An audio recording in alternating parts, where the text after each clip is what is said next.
Besok kita akan menikah loh. Teganya kamu. Tunggu pembalasanku. Akan kubalas kalian semua. Maafkan aku, Mas. Aku telah mengkhianatimu. Jangan hukum aku, Mas. Aku mohon.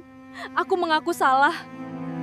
Sehari sebelum menikah, TNI tampan syok lihat calon istrinya selingkuh dengan pria lain. Balasan TNI buat sang mantan kekasih menangis menyesal. Halo sahabat, apa kabar kalian semua? Semoga dalam keadaan sehat dan bahagia ya. Sebelum masuk ke ceritanya silahkan absen terlebih dahulu ya. Kalian semua dari daerah mana saja? Jangan lupa juga untuk like dan subscribe video ini agar kalian semua tidak ketinggalan video-video menarik lainnya. Halo sobat. Apa jadinya kalau seorang mayor TNI tampan yang juga pewaris tunggal konglomerat sengaja menyamar jadi pria miskin bau matahari untuk menguji calon istrinya? Jawabannya, hinaan, perselingkuhan, dan pengkhianatan sadis sehari sebelum pernikahan. Tonton video ini sampai habis untuk melihat detik-detik The Mic Drop, di mana sang TNI membongkar identitas aslinya dan membuat mantan kekasih serta selingkuhannya hancur lebur menangis darah. Yuk, langsung kita mulai ceritanya. Terik matahari siang itu seolah tak memiliki belas kasihan sama sekali, memanggang aspal jalanan ibu kota hingga memunculkan fatamorgana yang menari-nari di ujung pandangan. Di tengah lautan kendaraan mewah yang merayap lambat karena kemacetan, sebuah motor bebek Supra keluaran awal tahun 2000-an tampak memaksakan diri membelah celah sempit. Knalpot kroposnya bergetar hebat, memuntahkan suara kasar dan sesekali kepulan asap tipis yang membuat beberapa pengemudi mobil di sekitarnya menutup kaca rapat-rapat.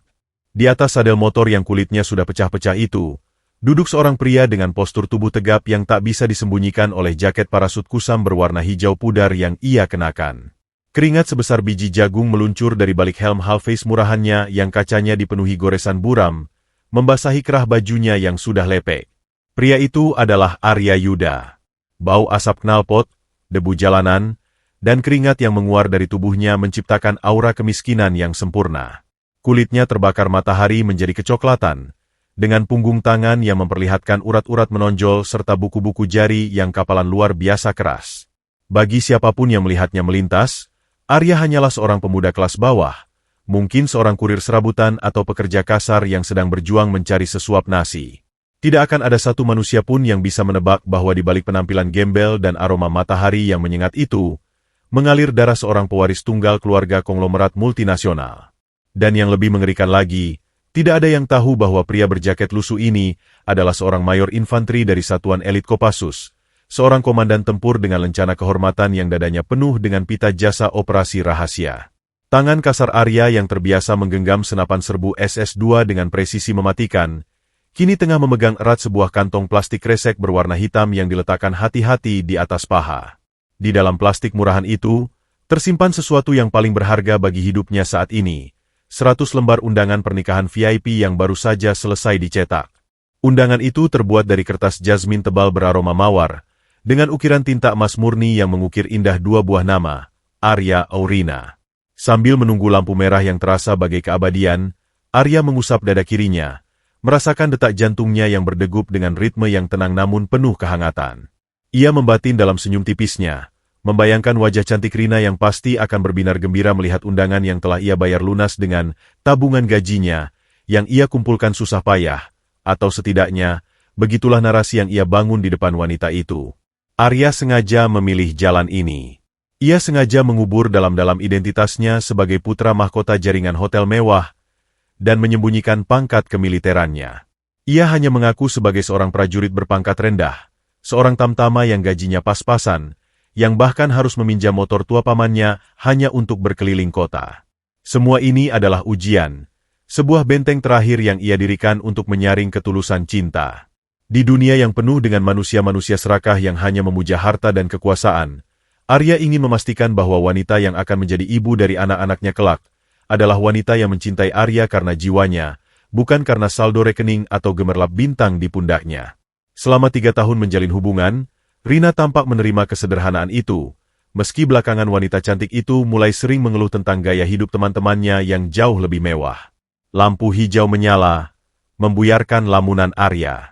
Ia menarik gas motor tuanya yang menderu layaknya batuk orang tua, berbelok menuju sebuah kawasan elit di mana jajaran butik desainer internasional berdiri megah. Tujuannya adalah La Belle Époque, sebuah butik gaun pengantin paling eksklusif di kota ini, tempat di mana Rina sedang melakukan fitting gaun pengantin terakhir. Arya sengaja datang lebih awal untuk memberikan kejutan. Ia memarkirkan motor Supranya tepat di antara deretan mobil Alphard dan Mercedes-Benz yang mengkilap, menciptakan kontras yang begitu ekstrim hingga tampak seperti sebuah lelucon visual yang buruk. Baru saja ia mematikan mesin, suara bentakan kasar dengan nada merendahkan langsung menyambar gendang telinganya. "Heh, Mas. Mau ngapain lo di sini? Jangan parkir motor rongsokan lo di situ. Ini area parkir VIP, ngerti nggak?" Bentak seorang satpam bertubuh tambun dengan seragam safari yang rapi, berjalan setengah berlari menghampiri Arya sambil mengayun-ayunkan tongkat pentungan dengan gaya arogan. Mata satpam itu memindai Arya dari ujung kepala hingga ujung kaki, menatap jijik pada sandal jepit karet tipis yang dikenakan Arya, serta jaket parasutnya yang berbau keringat. Arya tidak terpancing sedikit pun. Sebagai seorang perwira yang pernah diinterogasi di bawah tekanan mental yang jauh melebihi bentakan seorang satpam mal, Arya memiliki kesabaran tingkat dewa. Wajahnya tetap datar, rahangnya mengeras stoik, namun sepasang matanya yang setajam elang menatap langsung menembus kornea sang satpam. Tatapan itu begitu dingin, begitu tenang, hingga membuat langkah satpam tersebut mendadak terhenti secara refleks, merasakan hawa intimidasi yang tak kasat mata merayap di tengkuknya. Dengan suara bariton yang dalam, pelan namun berwibawa, Arya berucap bahwa ia hanya ingin masuk sebentar untuk menemui calon istrinya yang sedang mencoba gaun di dalam. Satpam itu menelan ludah. Entah mengapa nyalinya ciut melihat sorot mata pria gembel di depannya. Lalu hanya bisa menggerutu pelan sambil menyuruh Arya cepat-cepat menyingkirkan motornya ke pojok dekat tempat pembuangan sampah. Arya menurut tanpa banyak bicara, memindahkan motornya, lalu melangkah menuju pintu kaca raksasa butik tersebut. Saat pintu kaca otomatis itu terbuka, embusan udara pendingin ruangan, AC, yang sedingin es langsung menerpa tubuh Arya yang masih memanas karena sengatan matahari. Aroma parfum ruangan berkelas yang manis dan mahal seketika memenuhi rongga hidungnya, sangat kontras dengan aroma keringat dan asap yang menempel di jaketnya. Lantai marmer Italia yang putih mengkilap bak cermin memantulkan bayangan sandal jepit kusamnya, seolah lantai itu sendiri sedang mengejek kemiskinan yang ia perankan. Di dalam butik yang didominasi warna emas dan kristal Swarovski itu, beberapa staf berpakaian haute couture serba hitam langsung menghentikan aktivitas mereka. Mata mereka secara serempak tertuju pada Arya. Bisik-bisik sinis dan tatapan jijik mulai bertebaran bagai panah tak kasat mata. Sambil mengeratkan genggamannya pada kantong kresek hitam berisi undangan, Arya melangkah masuk lebih dalam. Ujung-ujung jarinya yang kasar bersentuhan dengan plastik murahan itu, menjadi satu-satunya jembatan antara dirinya dan wanita yang ia cintai. Ia mengabaikan tatapan merendahkan dari para karyawan butik, yang seolah menganggapnya sebagai virus yang menyusup ke lingkungan suci mereka. Arya berjalan menuju lorong ruang ganti VVIP yang berada di ujung ruangan.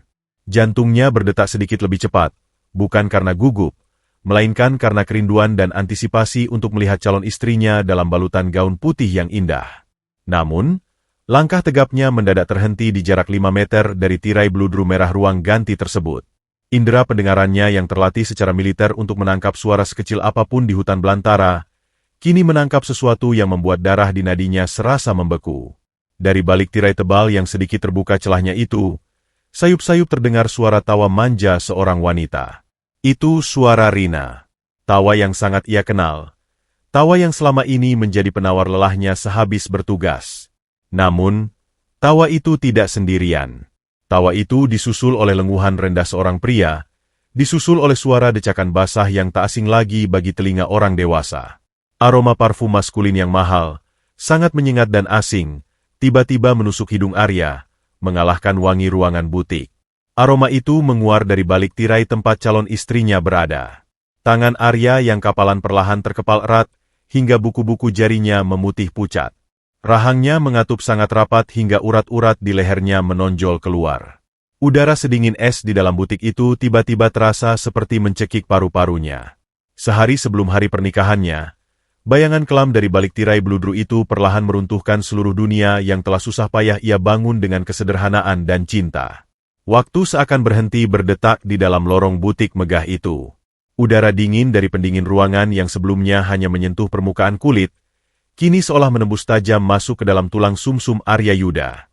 Langkah kakinya yang biasanya mantap dan tegap, mendadak terasa seberat timah panas yang mengunci kedua kakinya di atas lantai marmer Italia. Insting militernya yang selalu siaga akan ancaman musuh di medan perang, kini menjeritkan peringatan bahaya yang tak pernah ia sangka akan datang dari seorang wanita yang sangat ia percayai. Telinganya yang terlatih mendengar patahan ranting terkecil di gelapnya hutan belantara, kini menangkap dengan sangat jelas simfoni pengkhianatan dari balik tirai beludru merah marun yang menjuntai menutupi ruang ganti VVIP di hadapannya. Suara tawa manja itu, desahan napas yang memberat, dan gesekan kain satin yang beradu, menciptakan melodi memuakan yang membuat asam lambung Arya naik hingga ke kerongkongan. Dengan tangan yang tiba-tiba terasa kebas dan dingin, Arya memaksa kakinya melangkah maju tanpa menimbulkan suara sedikitpun. Sepatu Lars militer yang biasa ia pakai mungkin akan berderap keras, namun sandal jepit karet usang yang menempel di kakinya saat ini justru membantunya meredam suara, menyamarkan kehadirannya layaknya bayangan tak kasat mata. Ia berdiri kaku tepat di sisi tirai, menahan napasnya hingga rongga dadanya terasa sesak terhimpit kenyataan. Melalui celah lebar 2 jari di antara perpotongan kain beludru itu, sepasang mata elangnya yang tajam mengintip ke dalam.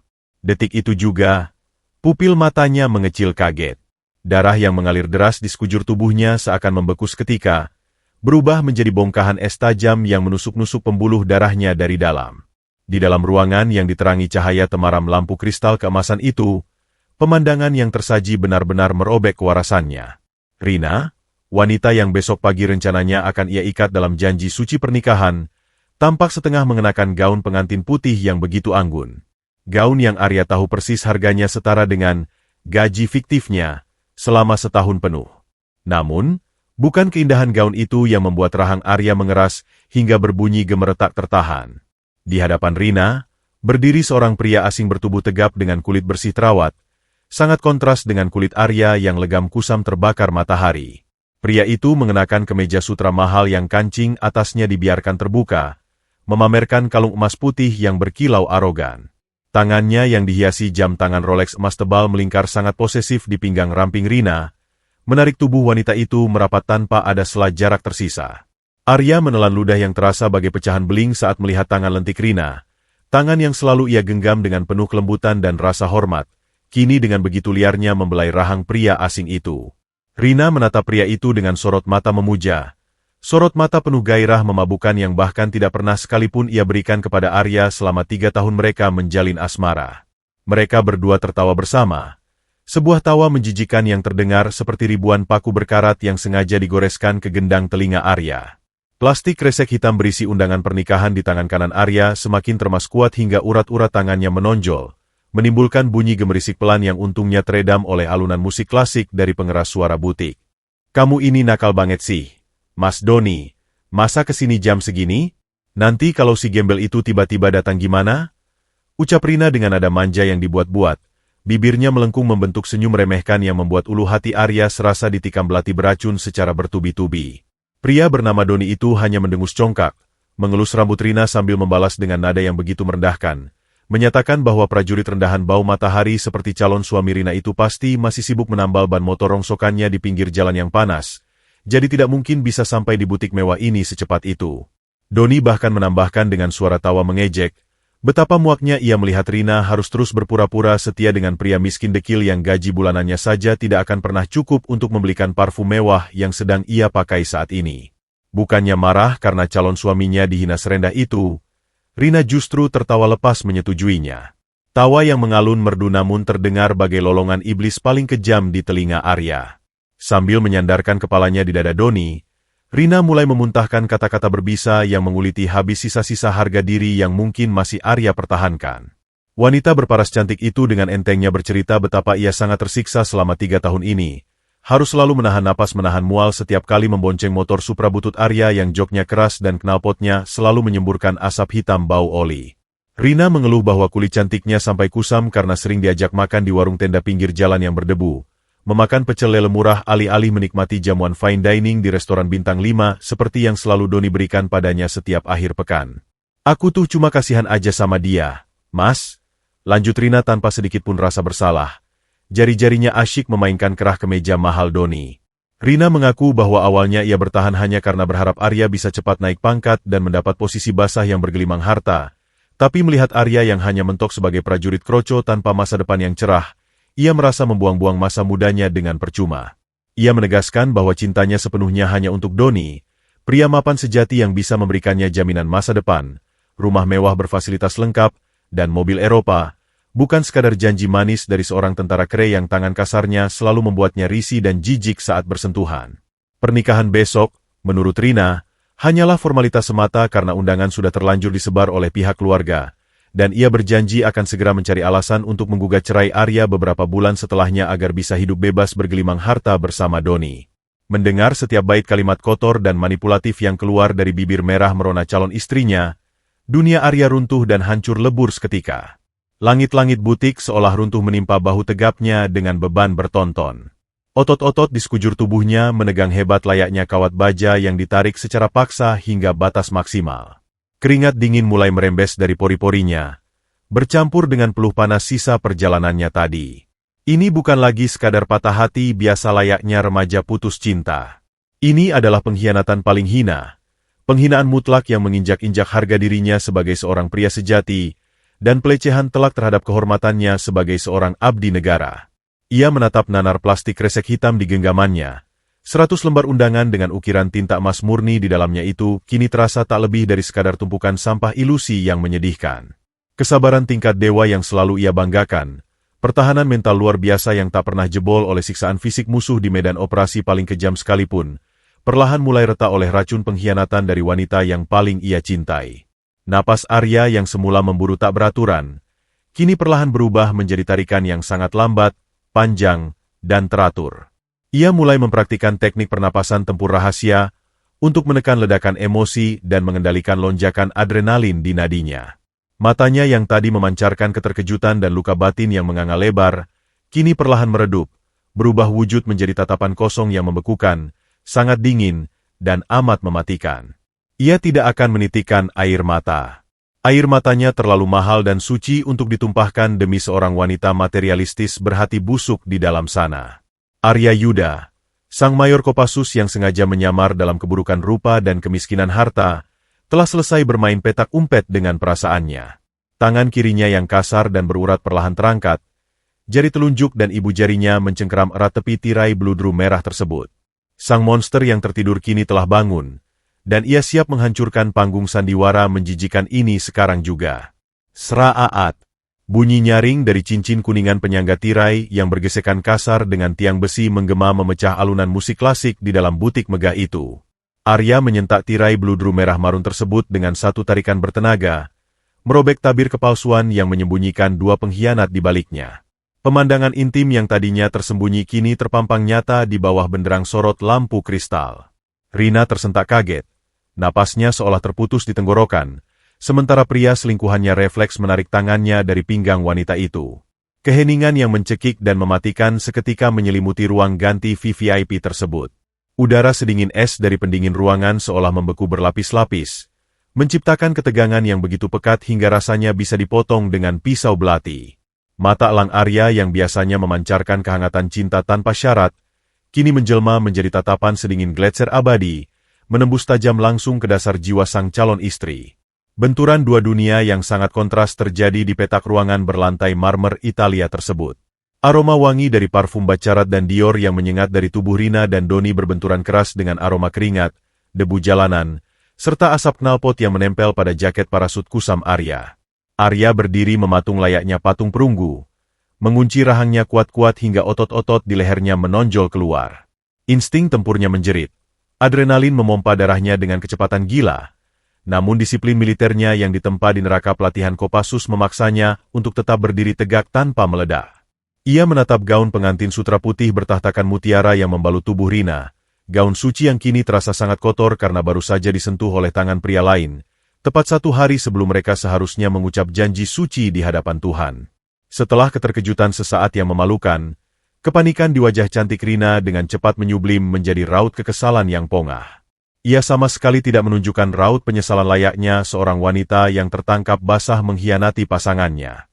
Di sebelahnya, Doni yang awalnya sedikit terkejut melihat sosok tegap kucel yang tiba-tiba muncul menyibak tirai, segera menguasai diri.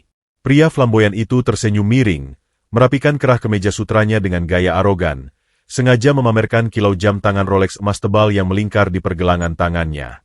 Dengan langkah santai seolah ia adalah raja lalim di ruangan itu, Doni memposisikan dirinya di depan Rina, seakan menjadi pahlawan pelindung sang putri dari ancaman seekor anjing jalanan yang tersesat masuk ke istana.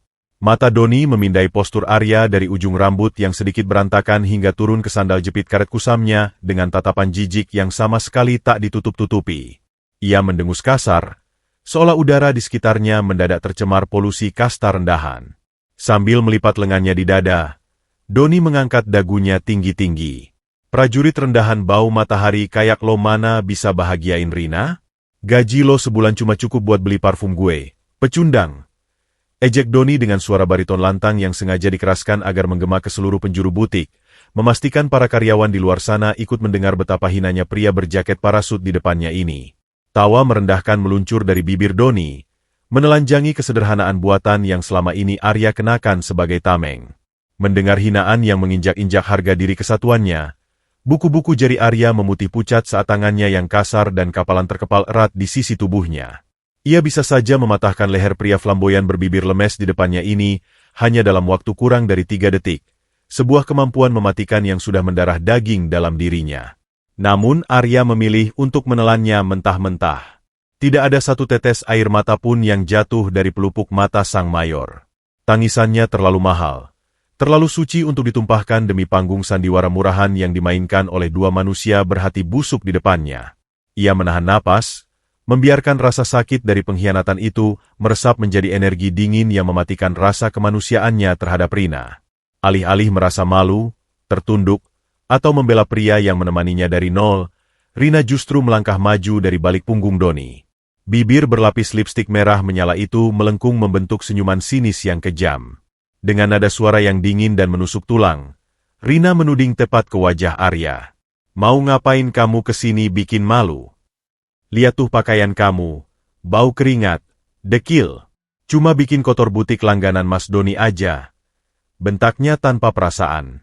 Rina kemudian melirik jijik pada kantong plastik kresek hitam murahan yang dipegang erat oleh tangan kiri Arya. Dan apa itu yang kamu bawa? Sampah? Makanan sisa? Aku udah muak. Arya, aku capek pura-pura miskin sama kamu. Mulai detik ini, pernikahan kita batal, dan jangan pernah lagi kamu muncul di hadapan aku. Deklarasi Rina dengan lantang. Kalimat usiran itu terucap begitu lancar, seolah sudah disiapkan jauh-jauh hari dan menunggu momen yang tepat untuk dimuntahkan. Arya berdiri kokoh bak batu karang yang tak goyah meski dihantam badai paling kejam. Matanya mengunci iris mata Rina. Mereka ulang memori 3 tahun kebersamaan yang ternyata hanyalah sebuah fatamorgana yang menyedihkan. Dengan gerakan yang sangat pelan dan terukur, seolah waktu bergerak melambat hanya untuknya, jari-jari kasar Arya perlahan terbuka, melepaskan cengkeramannya pada kantong plastik kresek hitam tersebut. Bungkusan murahan itu jatuh melayang, menghantam lantai marmer dengan bunyi buk yang pelan namun terasa memekakkan telinga. Ikatan plastik itu sedikit terlepas saat membentur lantai keras, memperlihatkan isinya yang tumpah sebagian. Puluhan lembar undangan VIP berkelas dari kertas jasmin tebal beraroma mawar berserakan di bawah kaki mereka. Ukiran tinta emas murni yang mengukir indah nama Arya Rina kini terpapar cahaya lampu kristal, berkilau kontras di atas lantai marmer sedingin es, tergeletak layaknya rongsokan tak bernilai di bawah bayangan sepatu pantofel kulit mahal milik Doni. Undangan mewah yang dibayar lunas oleh Arya itu kini menjadi saksi bisu kematian sebuah hubungan yang dipenuhi kepalsuan. Arya memberikan satu tatapan terakhir yang begitu kosong dan membekukan, sebuah keheningan absolut yang justru terasa jauh lebih mengintimidasi daripada teriakan kemarahan, sebelum akhirnya ia berbalik badan perlahan, bersiap untuk mundur sejenak dari pertempuran kecil ini, hanya untuk kembali dan memenangkan perang yang sesungguhnya. Udara di dalam butik, La Belle Époque, terasa semakin mencekik, seolah kadar oksigen di ruangan berlantai marmer Italia itu telah tersedot habis oleh ketegangan yang pekat.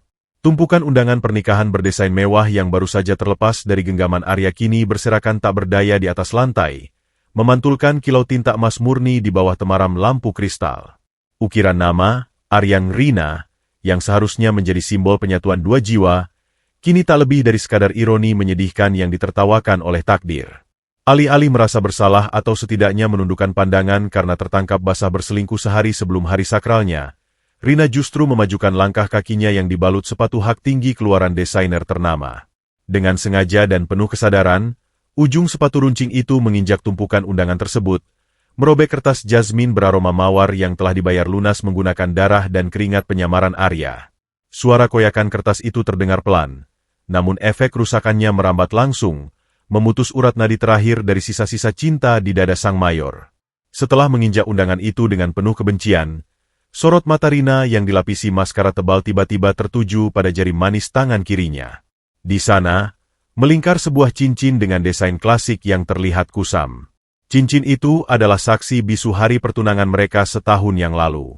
Di mata Rina yang hanya mengukur kasta dari merek yang terpampang di etalase mal mewah, cincin itu hanyalah sepotong besi putih murahan berhiaskan batu biru kusam yang mungkin dibeli Arya dari pedagang kaki lima atau pasar loak. Rina tidak pernah tahu, dan Arya memang sengaja tidak pernah memberitahunya, bahwa cincin itu adalah pusaka keluarga yang tak ternilai harganya. Itu adalah cincin platina murni peninggalan almarhumah nenek Arya, sang nyonya besar pendiri kerajaan bisnis konglomerat keluarga mereka, bertahtakan batu safir biru celon langka berpotongan emerald cut yang usianya sudah lebih dari 1 abad. Cincin yang memiliki sejarah panjang dan nilai miliaran rupiah itu, kini hanya dianggap sebagai sampah menjijikan di mata wanita yang hatinya telah digerogoti oleh keserakahan. Dengan napas memburu dan bibir melengkung penuh rasa jijik, Rina mengangkat tangan kirinya tinggi-tinggi di depan wajah Arya. Menggunakan ibu jari dan telunjuk tangan kanannya, wanita itu menarik paksa cincin pusaka tersebut dari jari manisnya. Gerakannya begitu kasar, hingga meninggalkan bekas kemerahan di kulit putihnya. Sambil mendesiskan kata-kata yang lebih berbisa dari bisa ular kobra, Rina mencaci maki Arya, mengeluhkan betapa selama ini ia harus menanggung rasa malu setiap kali teman-teman sosialitanya bertanya tentang cincin pertunangannya. Rina berteriak histeris, menyatakan bahwa ia sudah muak memakai logam rongsokan berkarat yang selalu membuatnya gatal dan alergi ini, sebuah cincin yang menurutnya sangat pantas mencerminkan status melarat dan masa depan suram seorang prajurit berpangkat rendah seperti Arya. Tanpa memberikan kesempatan bagi Arya untuk sekadar menarik napas, Rina mengayunkan tangannya dengan sekuat tenaga, melemparkan cincin safir pusaka itu tepat ke arah dada Arya. Namun lemparan itu meleset. Cincin bernilai miliaran rupiah itu menghantam lantai marmer Italia dengan bunyi denting logam yang melengking nyaring. Tring, keling, keling. Suara itu menggema memantul di dinding-dinding berlapis emas butik, menciptakan ritme kehancuran yang begitu menyayat hati. Cincin itu terus berputar dan menggelinding liar, melewati kaki-kaki para manekin berbalut gaun sutra, melewati ujung sepatu para staf butik yang sedari tadi menonton dengan tatapan merendahkan, hingga akhirnya menyelinap keluar melalui celah di bawah pintu kaca otomatis butik, menghilang ke arah pelataran parkir yang panas dan berdebu. Bersamaan dengan menggelindingnya cincin itu keluar dari ruangan, menggelinding pula seluruh rasa hormat, cinta, dan masa depan yang pernah Arya persiapkan untuk wanita di hadapannya. Melihat adegan dramatis itu, Doni tidak bisa menahan tawanya. Pria flamboyan itu meledak dalam tawa congkak yang menggema menjijikan, menepuk-nepuk tangannya seolah baru saja menyaksikan pertunjukan sirkus yang sangat menghibur. Sambil merangkul pinggang Rina dengan posesif, Doni mengejek Arya tanpa ampun.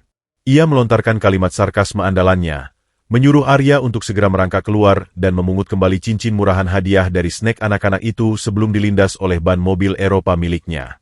Doni bahkan dengan sengaja merogoh saku celana bahan mahalnya, menarik selembar uang pecahan Rp100.000 yang lecek, lalu melemparkannya ke lantai tepat di ujung sandal jepit Arya, menyebutnya sebagai uang amal untuk mengganti biaya bensin motor butut Arya yang sudah terbuang percuma untuk datang ke tempat elit ini. Di tengah hujan hinaan yang rasanya sanggup membuat pria manapun hancur lebur atau mengamuk membabi buta, Arya Yuda tetap berdiri tegak layaknya patung dewa perang yang terbuat dari titanium. Rahangnya mengeras stoik, urat-urat di lehernya menegang menahan lonjakan adrenalin tempur yang siap meledak, namun sepasang mata elangnya justru meredup. Bukan redup karena kesedihan, melainkan redup karena kematian emosi. Tatapan Arya kini sepenuhnya kosong, sedingin gletser abadi yang membekukan jiwa siapa saja yang berani menatapnya. Ia memandangi wajah cantik Rina untuk terakhir kalinya, merekam dengan sangat tajam setiap garis lekuk kesombongan dan kebusukan di wajah wanita yang pernah menjadi ratu di hatinya itu. Tidak ada satupun kalimat pembelaan yang keluar dari bibir Arya. Menjawab hinaan manusia-manusia berhati dangkal ini, hanya akan merendahkan martabatnya sebagai seorang perwira Kopassus. Dengan gerakan lambat yang memancarkan aura intimidasi absolut, Arya mengalihkan pandangannya dari lembaran uang 100.000 di lantai, menatap lurus menembus manik mata Doni, lalu beralih menembus pupil mata Rina, memberikan keheningan yang jauh lebih mematikan daripada peluru tajam. Detik berikutnya, Arya membalikan badannya dengan tegap. Ia tidak menunduk, ia tidak berlari, dan ia sama sekali tidak menoleh lagi. Setiap langkah kakinya yang beralaskan sandal jepit usang itu berayun dengan ritme militer yang teratur, meninggalkan tumpukan undangan yang koyak, meninggalkan wanita manipulatif yang buta akan berlian di tangannya, dan meninggalkan seluruh identitas palsunya di balik pintu kaca La Belle Époque.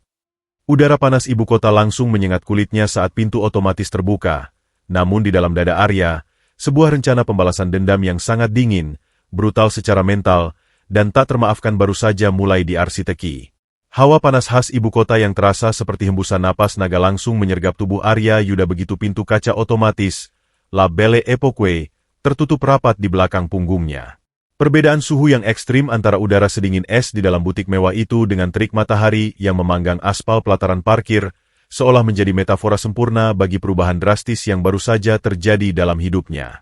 Di dalam sana, ia meninggalkan masa lalu yang penuh dengan kepalsuan, seorang wanita berhati busuk yang menukar kesetiaan dengan lembaran rupiah, dan seorang pria arogan yang merasa bisa membeli segalanya dengan jam tangan emas. Kini, di bawah siraman cahaya matahari yang menyengat hingga menembus pori-pori jaket parasut pudar yang ia kenakan, Arya tidak lagi merasa menjadi seorang pria miskin yang patah hati. Patah hati adalah kemewahan emosi yang tidak diizinkan bagi seorang komandan tempur. Yang tersisa di dalam dada bidangnya saat ini hanyalah ketenangan yang sangat mematikan, sebuah kalkulasi taktis militer yang dingin, bergerak sistematis menyusun rencana penghancuran tanpa ampun bagi mereka yang telah berani menginjak-injak kehormatannya. Langkah kakinya yang beralaskan sandal jepit karet usang berhenti sejenak di tepi trotoar yang berdebu. Insting elangnya yang terlatih secara natural langsung menyapu area pelataran parkir yang luas, melacak lintasan terakhir dari benda berharga yang tadi dilempar keluar dengan penuh kebencian oleh sang mantan kekasih. Cincin platina bertahtakan batu safir celon murni peninggalan almarhumah neneknya itu, sebuah mahakarya abadi bernilai miliaran rupiah yang menyimpan sejarah panjang dinasti keluarganya, kini tergeletak merana. Cincin suci itu berhenti menggelinding tepat di genangan air kotor dekat ban belakang sebuah mobil box kusam yang diparkir sembarangan di area bongkar muat barang. Mahkota kecil itu kini bersanding dengan kerikil jalanan dan puntung rokok sisa, sebuah penghinaan visual yang seharusnya membuat darah siapapun mendidih. Namun, sebelum Arya sempat melangkah untuk mengambil hak miliknya kembali, sebuah pemandangan lain lebih dulu menyita perhatiannya. Tepat di samping mobil box pengangkut barang tersebut, tampak seorang gadis muda yang tengah berjuang melawan beban berat. Tubuh mungilnya dibalut dengan kemeja flanel kebesaran yang lengannya digulung asal-asalan hingga siku, dipadukan dengan celana bahan hitam yang ujungnya sudah memutih karena debu. Sebuah celemek kanvas tebal berwarna coklat pudar membalut tubuh bagian depannya, lengkap dengan sebuah name tag plastik yang menggantung miring di lehernya bertuliskan, Nisa, Asisten WO. Peluh sebesar biji jagung membanjiri dahi dan pelipisnya, merembes menembus batas hijab sederhana berwarna navy yang ia kenakan. Dengan sisa-sisa tenaga yang tampak jelas sudah terkuras habis, Nisa sedang susah payah mengangkat sebuah kardus raksasa berisi ornamen lampu kristal buatan dan tumpukan kain dekorasi pelaminan. Urat-urat halus di punggung tangannya menonjol, napasnya terengah-engah melawan terik matahari, menciptakan kontras yang begitu menyayat hati jika disandingkan dengan gaya hidup foya-foya para wanita sosialita bergaun sutra di dalam butik yang baru saja Arya tinggalkan. Di tengah usahanya menyeimbangkan beban kardus yang nyaris menutupi pandangannya, ujung sepatu kets Nisa yang solnya sudah mulai mengelupas tak sengaja menyenggol sesuatu di dekat genangan air kotor. Mata bulatnya yang jernih dan memancarkan kelelahan seketika tertuju pada kilauan biru redup yang memantulkan sinar matahari dari balik lapisan lumpur. Rasa penasaran mengalahkan rasa lelahnya. Dengan sangat hati-hati, Nisa menurunkan kardus raksasa itu ke atas aspal panas, lalu membungkukkan badannya. Jari-jarinya yang ramping namun kasar, karena terlalu sering bekerja keras memungut cincin tersebut. Nisa tentu saja tidak tahu bahwa benda kecil yang kini berada di telapak tangannya itu bisa membeli seluruh gedung butik di belakangnya beserta isinya tanpa menawar. Di mata gadis sederhana itu hanyalah sebuah cincin logam dengan batu biru yang tampak kuno. Namun, alih-alih mengantonginya atau melemparnya kembali karena menganggapnya rongsokan murahan, Nisa justru memegang benda itu dengan penuh kelembutan. Nisa mengangkat wajahnya, menyapu pandangan ke sekeliling pelataran parkir untuk mencari siapa gerangan pemilik benda malang ini. Pandangannya segera terkunci pada sosok Arya yang berdiri mematung di dekat pintu keluar, menatap lurus ke arahnya dengan postur tegap namun dibalut pakaian yang sangat memprihatinkan. Penampilan gembel Arya, jaket parasutnya yang berbau asap, dan sandal jepitnya yang kusam, sama sekali tidak memancing gurat keraguan, ketakutan, apalagi rasa jijik di wajah Teduh Nisa. Menyadari bahwa pria berwajah keras di depannya inilah yang kemungkinan besar menjatuhkan cincin tersebut, Nisa melangkah mendekat dengan langkah ringan yang mengabaikan rasa lelahnya. Saat jarak mereka hanya tersisa kurang dari 2 meter, gadis itu merogoh saku celemek kanvasnya yang penuh dengan gunting, selotip, dan alat dekorasi, lalu mengeluarkan sehelai sapu tangan katun berwarna putih bersih. Dengan telaten dan penuh rasa hormat, Nisa menggosok permukaan batu safir dan cincin platina itu, menyingkirkan lumpur dan debu jalanan yang menodainya, mengembalikan kilau kehormatannya yang sempat direnggut secara paksa. Tanpa keraguan sedikitpun, Nisa menyodorkan cincin yang sudah bersih itu ke telapak tangan Arya yang kasar, kapalan, dan penuh luka gores akibat latihan tempur. Menatap langsung ke dalam sepasang mata elang Arya dengan pandangan yang begitu menenangkan, Nisa mengukir sebuah senyuman tulus yang rasanya mampu meruntuhkan benteng pertahanan paling kokoh sekalipun. Dengan nada suara selembut embun pagi yang berbanding terbalik dengan panasnya aspal ibu kota, Nisa berucap pelan namun tegas bahwa barang yang berharga, sesederhana apapun kelihatannya, tidak selayaknya dibiarkan jatuh dan tergeletak di tempat yang kotor. Gadis asisten wedding organizer itu melanjutkan ucapannya, menyiratkan makna mendalam dengan mengatakan bahwa terkadang sesuatu yang tampak usang dan tak bernilai dari luar justru menyimpan keindahan yang tak tergantikan di dalamnya, sama seperti hati seorang manusia yang selalu pantas untuk dijaga. Di akhir kalimatnya, Nisa mendoakan dengan sangat tulus semoga hari yang sedang dilalui oleh Arya akan segera membaik, seolah ia bisa melihat luka batin yang sedang disembunyikan oleh pria berjaket lusuh tersebut. Kehangatan tak terduga yang mengalir dari senyum dan ujung jari gadis kuli panggul dekorasi ini meresap cepat, menyirami relung hati Arya bagai mata air jernih di tengah gurun gersang pengkhianatan Rina. Sang Mayor Kopassus itu tertegun dalam kebisuan yang cukup panjang. Tangannya menggenggam erat cincin pusaka keluarganya, merasakan kembali denyut kehidupan yang perlahan pulih dari keterkejutan.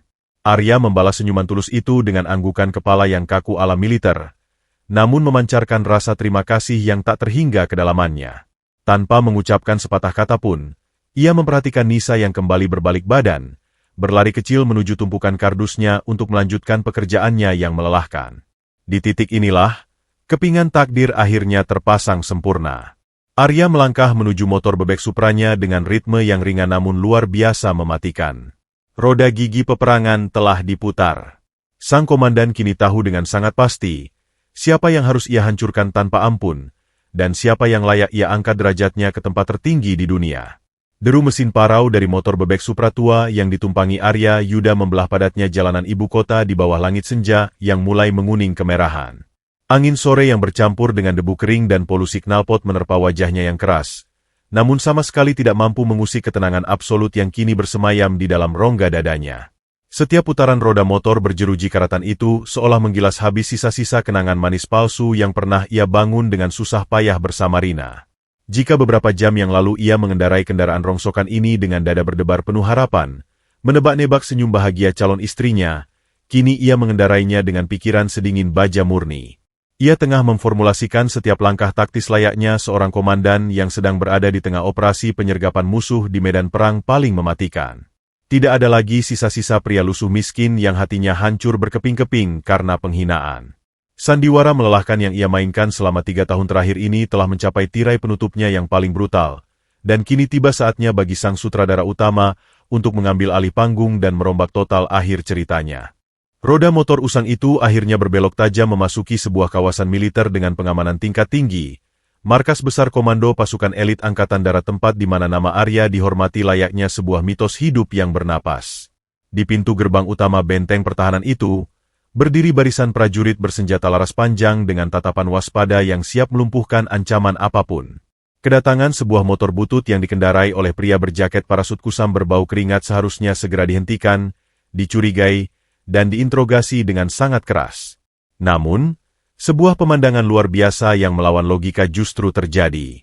Begitu motor Supra itu mendekat melambat dan kaca helm baret itu sedikit terangkat memperlihatkan sepasang mata elang yang setajam silet, 2 prajurit penjaga gerbang yang bertubuh gempal seketika berdiri tegak membusungkan dada bak patung perunggu. Mereka membanting tumit sepatu Lars berat mereka hingga menimbulkan bunyi gemeretak yang menggema keras di udara, lalu mengangkat tangan kanan mereka ke pelipis dalam sebuah sikap hormat militer yang paling paripurna dan penuh ketakziman. Mereka sama sekali tidak menghormati motor butut maupun sandal jepit dekil itu, Mereka memberikan penghormatan tertinggi kepada sang komandan tempur, seorang perwira menengah yang catatan operasinya di medan perang telah menjadi legenda di kalangan pasukan khusus.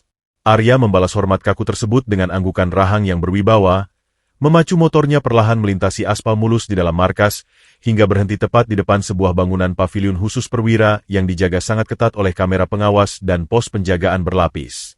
Ia turun dari motornya tanpa menoleh lagi, melangkah pasti masuk ke dalam ruang kerja dan peristirahatan pribadinya yang luas, kedap suara, dan beraroma perpaduan maskulin antara kopi hitam pekat dan semir sepatu kulit. Tanpa membuang waktu satu detik pun untuk meratapi kesedihan, jari-jari tangannya yang kasar dan kapalan mulai menanggalkan satu persatu atribut kemiskinan yang sedari tadi membalut tubuhnya. Jaket parasut pudar berbau asap knalpot itu ia lempar sembarangan ke sudut ruangan bak kain pel kotor, disusul oleh kemeja flanel lusuh yang selama ini menyerap keringat kepalsuannya. Ia menendang lepas sandal jepit karet tipis yang telah menemaninya menerima hinaan di butik mewah tadi, meninggalkannya tergeletak di atas lantai granit ruangannya seolah membuang kotoran menjijikan yang menempel di telapak kakinya. Di bawah guyuran air sedingin es di kamar mandi mewahnya, Arya membersihkan setiap inci tubuhnya yang dipenuhi bekas luka sayatan dan luka tembak sisa pertempuran, membiarkan aliran air deras menghapus jejak-jejak pengkhianatan murah Rina dan kesombongan Doni, mempersiapkan fisiknya untuk kembali terlahir ke wujud aslinya yang dipenuhi oleh kekuasaan tanpa batas. Ketika ia melangkah keluar dari kamar mandi, sang pria gembel bau matahari itu telah benar-benar mati terkubur, digantikan oleh entitas mengerikan yang memancarkan aura intimidasi absolut. Arya berdiri tegak di depan cermin raksasa setinggi tubuhnya, mulai mengenakan seragam pakaian dinas harian, PDH, berwarna hijau kecoklatan khas Kesatuan Elit TNI Angkatan Darat. Kain seragam kebesaran itu disetrika begitu licin dan kaku, hingga lipatannya terlihat setajam pedang samurai yang mampu mengiris udara kosong. Dengan gerakan perlahan namun penuh kebanggaan murni, ia menyematkan tanda pangkat kehormatan di kedua pundak tegapnya.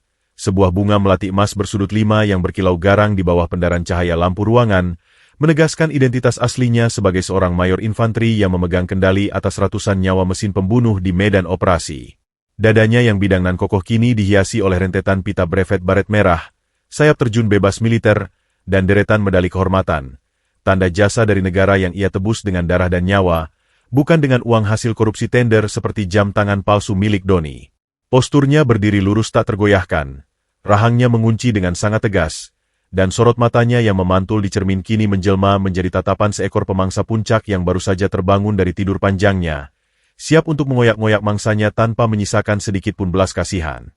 Dengan seragam kebesarannya yang melekat sempurna dan baret merah yang terlipat rapi di atas meja, Arya melangkah menuju meja kerja kayu jatinya yang kokoh.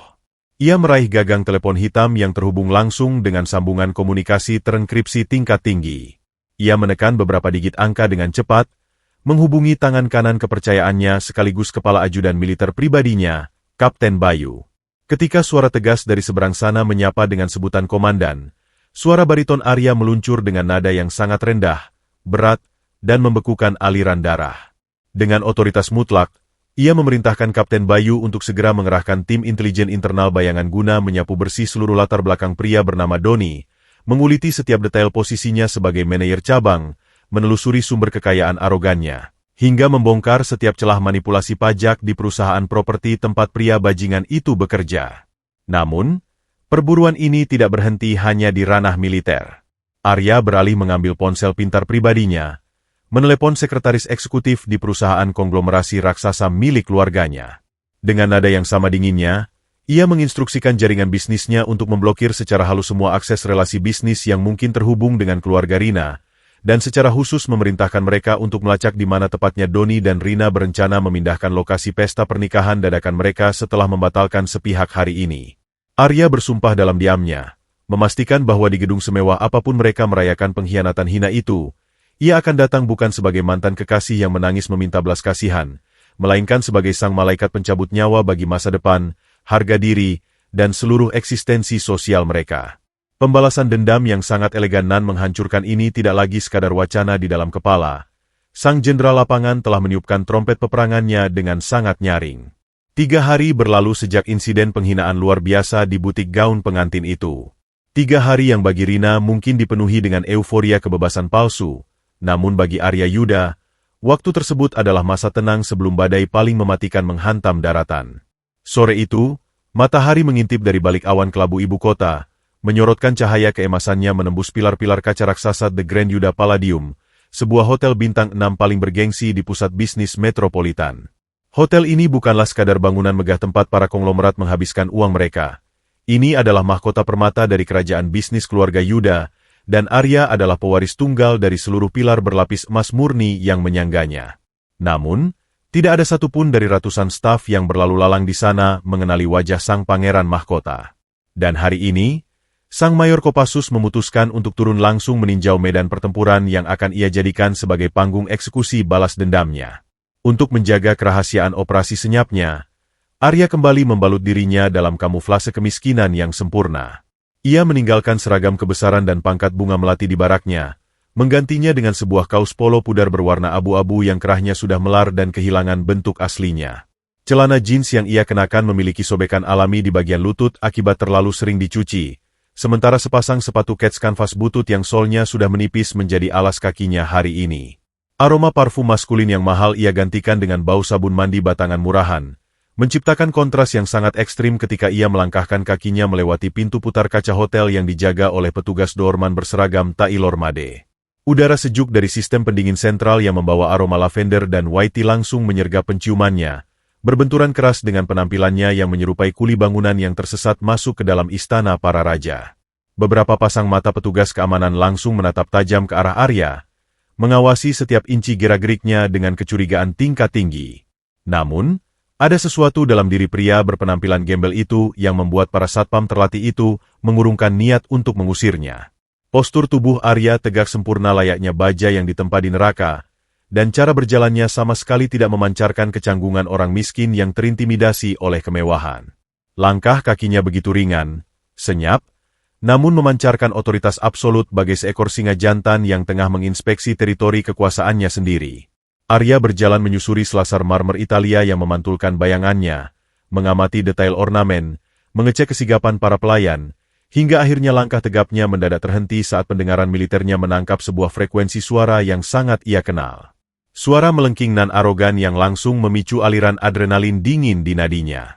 Di area VIP lounge yang dibatasi oleh skat kaca berukir dan tanaman hias eksotis, Arya memundurkan tubuhnya setengah langkah, bersembunyi dalam bayangan pilar pualam raksasa. Dari celah dedaunan monstera, sepasang mata elangnya menangkap pemandangan yang membuat rahangnya mengeras stoik. Di atas sofa bludru merah marun yang diimpor langsung dari Eropa, duduklah Rina dan Doni. Rina tampak sangat angkuh dengan balutan gaun terusan ketat bermerek Gucci dan kacamata hitam bertengger di atas kepalanya. Sementara Doni seperti biasa memamerkan kemeja sutra licinnya dengan jam tangan Rolex palsu yang menyembul congkak dari balik lengan kemeja. Mereka berdua tengah dilayani Bak Raja dan Ratu, membolak-balikan katalog tebal berwarna emas. Rupanya, setelah membatalkan pernikahan secara sepihak, sejoli pengkhianat ini sedang bergerak cepat membuking ballroom utama hotel ini untuk merayakan pernikahan dadakan mereka sendiri, berniat memamerkan kemenangan mereka kepada dunia. Namun, bukan kehadiran dua pengkhianat itu yang membuat buku-buku jari Arya memutih karena kepalan tangannya yang mengerat kuat. Perhatian Arya sepenuhnya tertuju pada sosok mungil yang berdiri menunduk di hadapan meja kaca Doni dan Rina. Sosok itu adalah Nisa, gadis asisten wedding organizer berhati malaikat yang beberapa hari lalu membersihkan cincin pusakanya dengan sapu tangan dan senyum tulus. Hari ini, Nisa tidak sedang tersenyum. Gadis sederhana berseragam blazer hitam pudar yang kebesaran itu tampak gemetar hebat. Tangannya yang memegang tablet iPad berisi rancangan dekorasi bergetar menahan ketakutan yang luar biasa, sementara kepalanya terus menunduk dalam-dalam menatap ujung sepatunya sendiri. Ia sedang menjadi bulan-bulanan amukan tak berdasar dari Rina, dijadikan tempat pembuangan sampah emosi oleh wanita berhati iblis tersebut. Dengan mata melotot liar dan urat leher menegang, Rina memaki Nisa habis-habisan. Suara cemplengnya menggema menembus sekat kaca, menyayat telinga siapa saja yang mendengarnya. Rina membentak, menyebut Nisa sebagai pelayan bodoh, udik, dan tidak punya otak, hanya karena Nisa salah menyebutkan gradasi warna bunga tulip impor yang diinginkan Rina untuk buket pengantinnya. Wanita materialistis itu bahkan dengan sengaja mengambil katalog tebal bersampul kulit dari atas meja, lalu melemparkannya dengan kasar hingga menghantam dada Nisa. Bunyi debu keras terdengar saat buku seberat 2 kilogram itu membentur tubuh Nisa, membuat gadis itu meringis kesakitan dan terhuyung mundur satu langkah. Katalog itu jatuh berserakan di atas karpet tebal. Namun Rina sama sekali belum puas. Ia berdiri, menuding tepat ke wajah Nisa yang kini pucat pasi, menuntut agar bos besar WO tersebut memecat Nisa hari ini juga karena dianggap mencemari standar kelas atas yang sedang ia bayar. Melihat pertunjukan kekejaman itu, Doni bukannya menenangkan calon istrinya, malah ikut tertawa terbahak-bahak.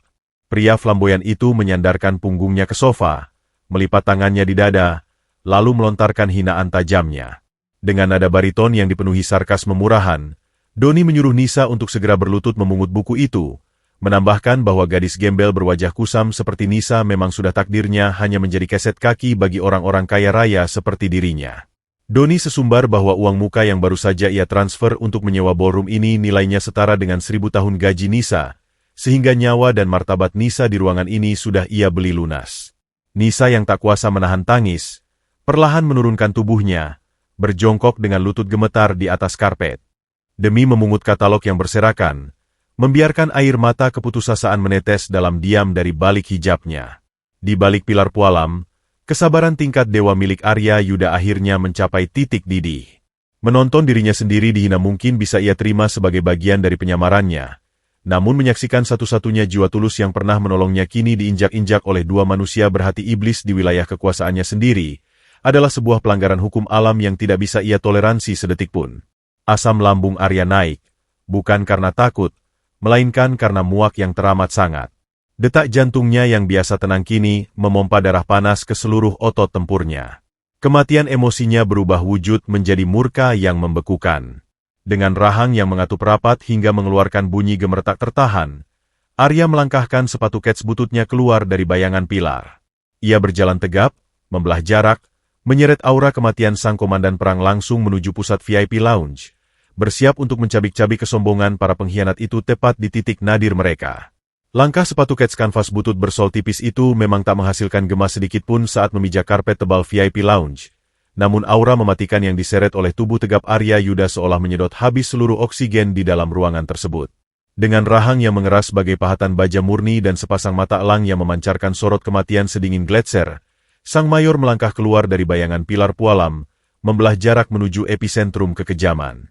Kedatangannya yang sunyi namun mengintimidasi itu awalnya tak disadari oleh siapapun, hingga akhirnya tangan Arya yang kasar, kapalan, dan dipenuhi urat-urat menonjol itu terulur, mendarat dengan kelembutan yang kontras di bahu Nisa yang sedang bergetar hebat. Gadis asisten wedding organizer yang masih berjongkok memungut katalog di atas karpet itu tersentak kaget. Ketika Nisa mendongak dengan wajah basah oleh air mata, ia melihat pria berkaus polo pudar yang cincinnya ia bersihkan tempo hari, kini berdiri menjulang di sampingnya layaknya sebuah benteng perlindungan yang tak tertembus badai. Kehadiran Arya yang tiba-tiba di pusat kemewahan The Grand Yuda Palladium itu, seketika memicu reaksi yang sangat reaktif dari dua manusia berhati iblis di atas sofa beludru. Mata Rina terbelalak lebar nyaris melompat dari kelopaknya.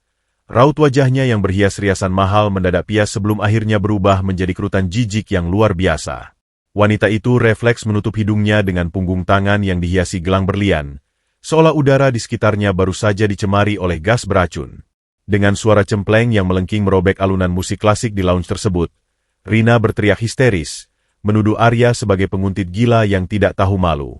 Ia mencaci maki betapa kotornya Arya karena berani menjejakkan kaki kusamnya di hotel bintang 6 ini, menyebut Arya bagaikan seekor lalat got yang terbang tersesat mencari sisa sampah di piring emas. Mendengar teriakan calon istrinya, Doni yang merasa ego kelakiannya tertantang, langsung melompat berdiri dari sofa. Wajah pria flamboyan itu memerah pada menahan amarah yang meledak-ledak. Ia merapikan kerah kemeja sutranya yang licin, membusungkan dadanya, lalu menatap Arya dengan tatapan merendahkan dari ujung rambut hingga ujung kaki.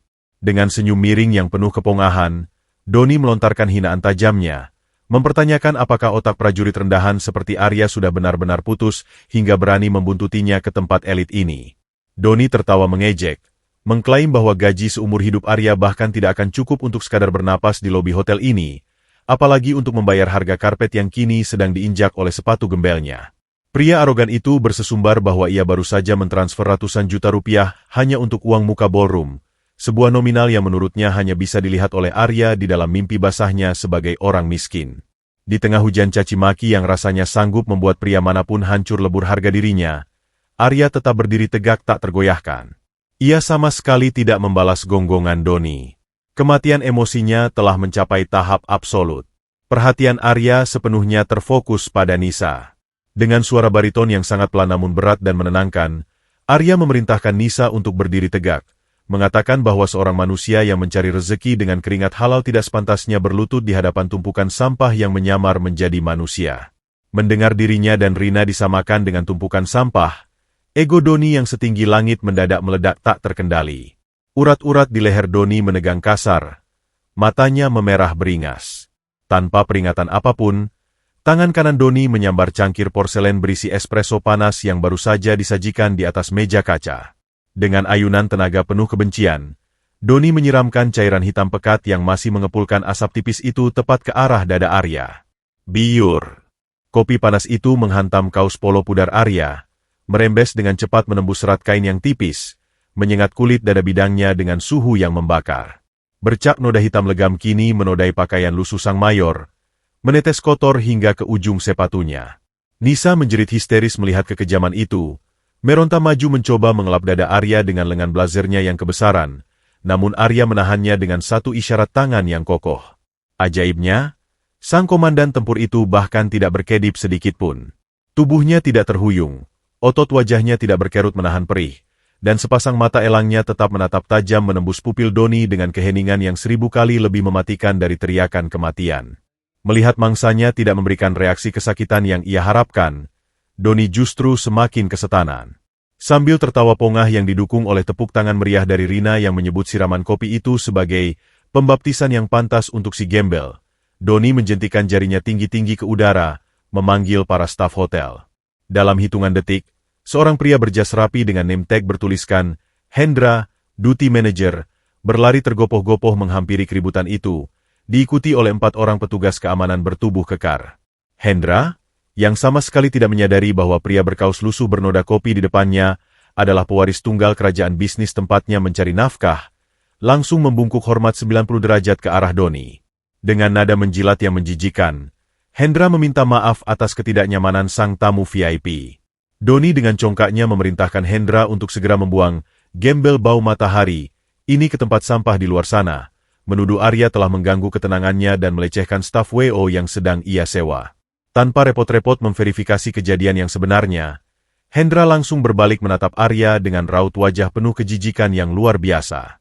Sang duty manager itu membentak Arya dengan kasar, menyebutnya sebagai sampah masyarakat yang berani menodai kesucian hotel bintang 6 ini.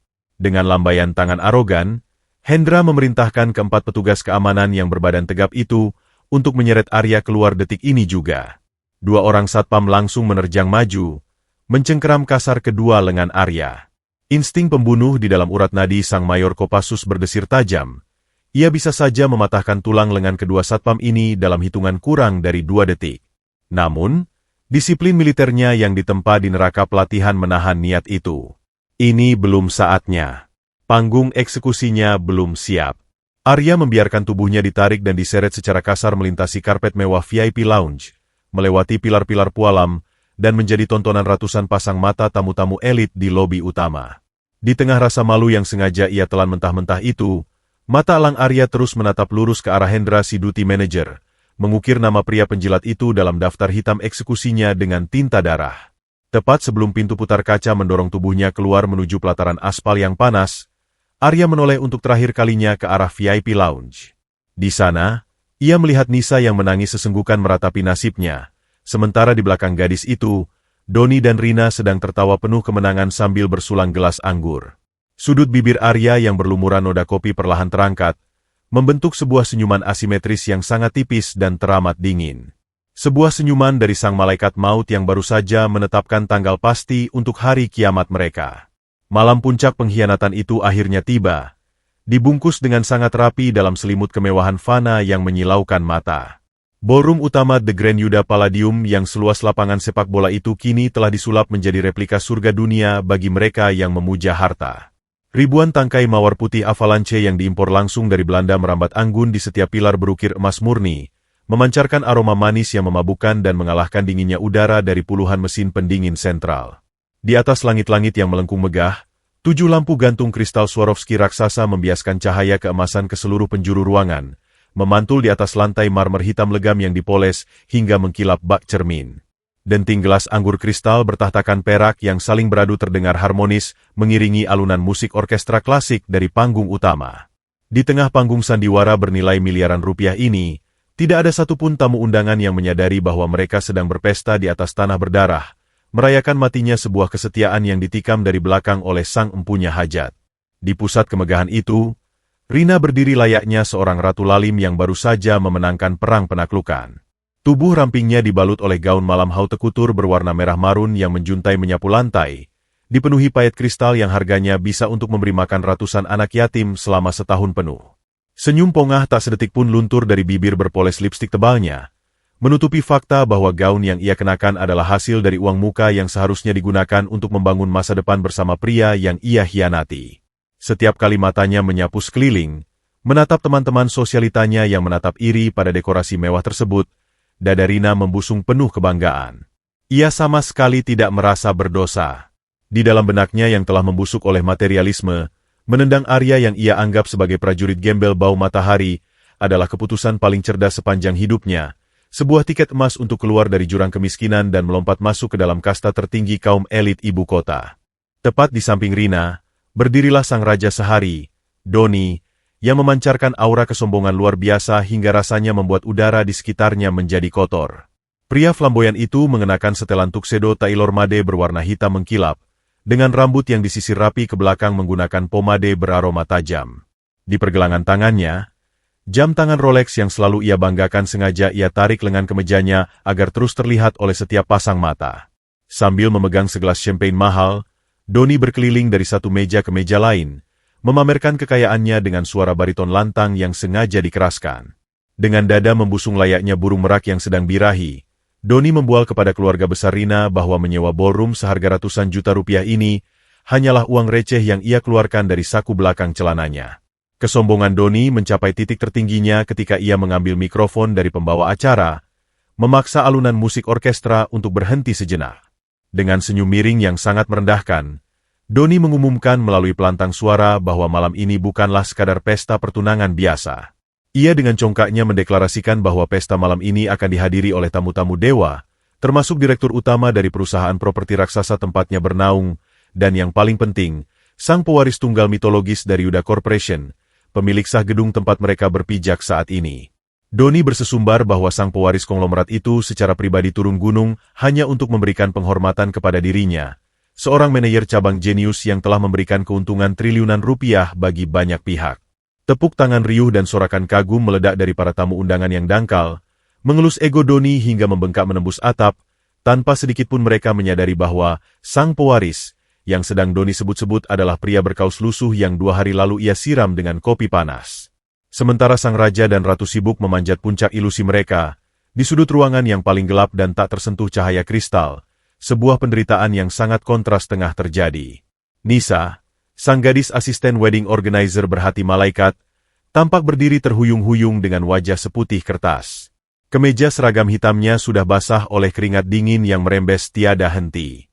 Sepatu pantofel flatnya yang sudah tipis tak lagi mampu meredam rasa sakit di tumitnya setelah dipaksa mondar-mandir selama 14 jam tanpa henti. Rina, yang masih menyimpan dendam kesumat pada Nisa sejak insiden di lounge, dengan sengaja menggunakan kekuasaannya sebagai penyewa VIP untuk menindas gadis malang itu. Alih-alih membiarkan Nisa bekerja mengatur jadwal acara layaknya staf WO, Rina memaksa bos Nisa untuk menjadikan gadis itu sebagai pelayan pribadi kasta terendahnya malam ini, mengancam akan membatalkan pelunasan jika permintaannya ditolak. Penyiksaan mental itu dieksekusi Rina dengan sangat brutal. Ketika Rina sengaja menumpahkan setengah gelas anggur merah ke lantai di dekat meja VVIP, ia menolak dipanggilkan petugas kebersihan hotel. Dengan jentikan jari arogan, wanita bergaun merah marun itu memanggil Nisa dari seberang ruangan. Di hadapan tatapan merendahkan puluhan kolega Doni, Rina memerintahkan Nisa untuk berlutut di atas lantai marmer yang dingin, memaksanya membersihkan tumpahan anggur lengket itu hanya menggunakan sapu tangan dan kedua tangan telanjangnya. Rina bahkan dengan sengaja memajukan ujung sepatu hak tingginya yang bertabur kristal, menyuruh Nisa untuk sekalian mengelap debu imajiner di sepatunya, melontarkan hinaan tajam bahwa gadis miskin dan kucel seperti Nisa memang sudah kodratnya merangkak di bawah kaki orang-orang kaya. Nisa menelan tangisnya bulat-bulat. Tangan mungilnya yang gemetar hebat terpaksa mengusap lantai berbau alkohol itu, mengorbankan harga dirinya demi mempertahankan pekerjaan satu-satunya yang ia gunakan untuk membiayai pengobatan ibunya di kampung halaman. Namun, di tengah gelak tawa Doni, Rina, dan para tamu yang menjadikan penderitaan Nisa sebagai lelucon murahan, sebuah pergerakan senyap yang sangat mematikan sedang terjadi di luar pintu ganda ballroom tersebut. Suasana di lobi utama hotel yang tadinya riuh tiba-tiba berubah menjadi tegang dan mencekam. Petugas keamanan hotel biasa telah disingkirkan secara paksa, digantikan oleh barisan pria-pria tegap berwajah garang dengan setelan jas hitam rapi dan airpitch melingkar di telinga mereka, intelijen Kopassus yang bergerak dengan presisi mesin pembunuh. Hendra, sang duty manajer penjilat yang tempo hari mengusir Arya, kini berdiri di sudut lobi dengan lutut bergetar hebat, wajahnya pucat pasi memancarkan teror mutlak saat melihat iring-iringan kendaraan taktis militer dan Forager memblokir seluruh pintu masuk hotel.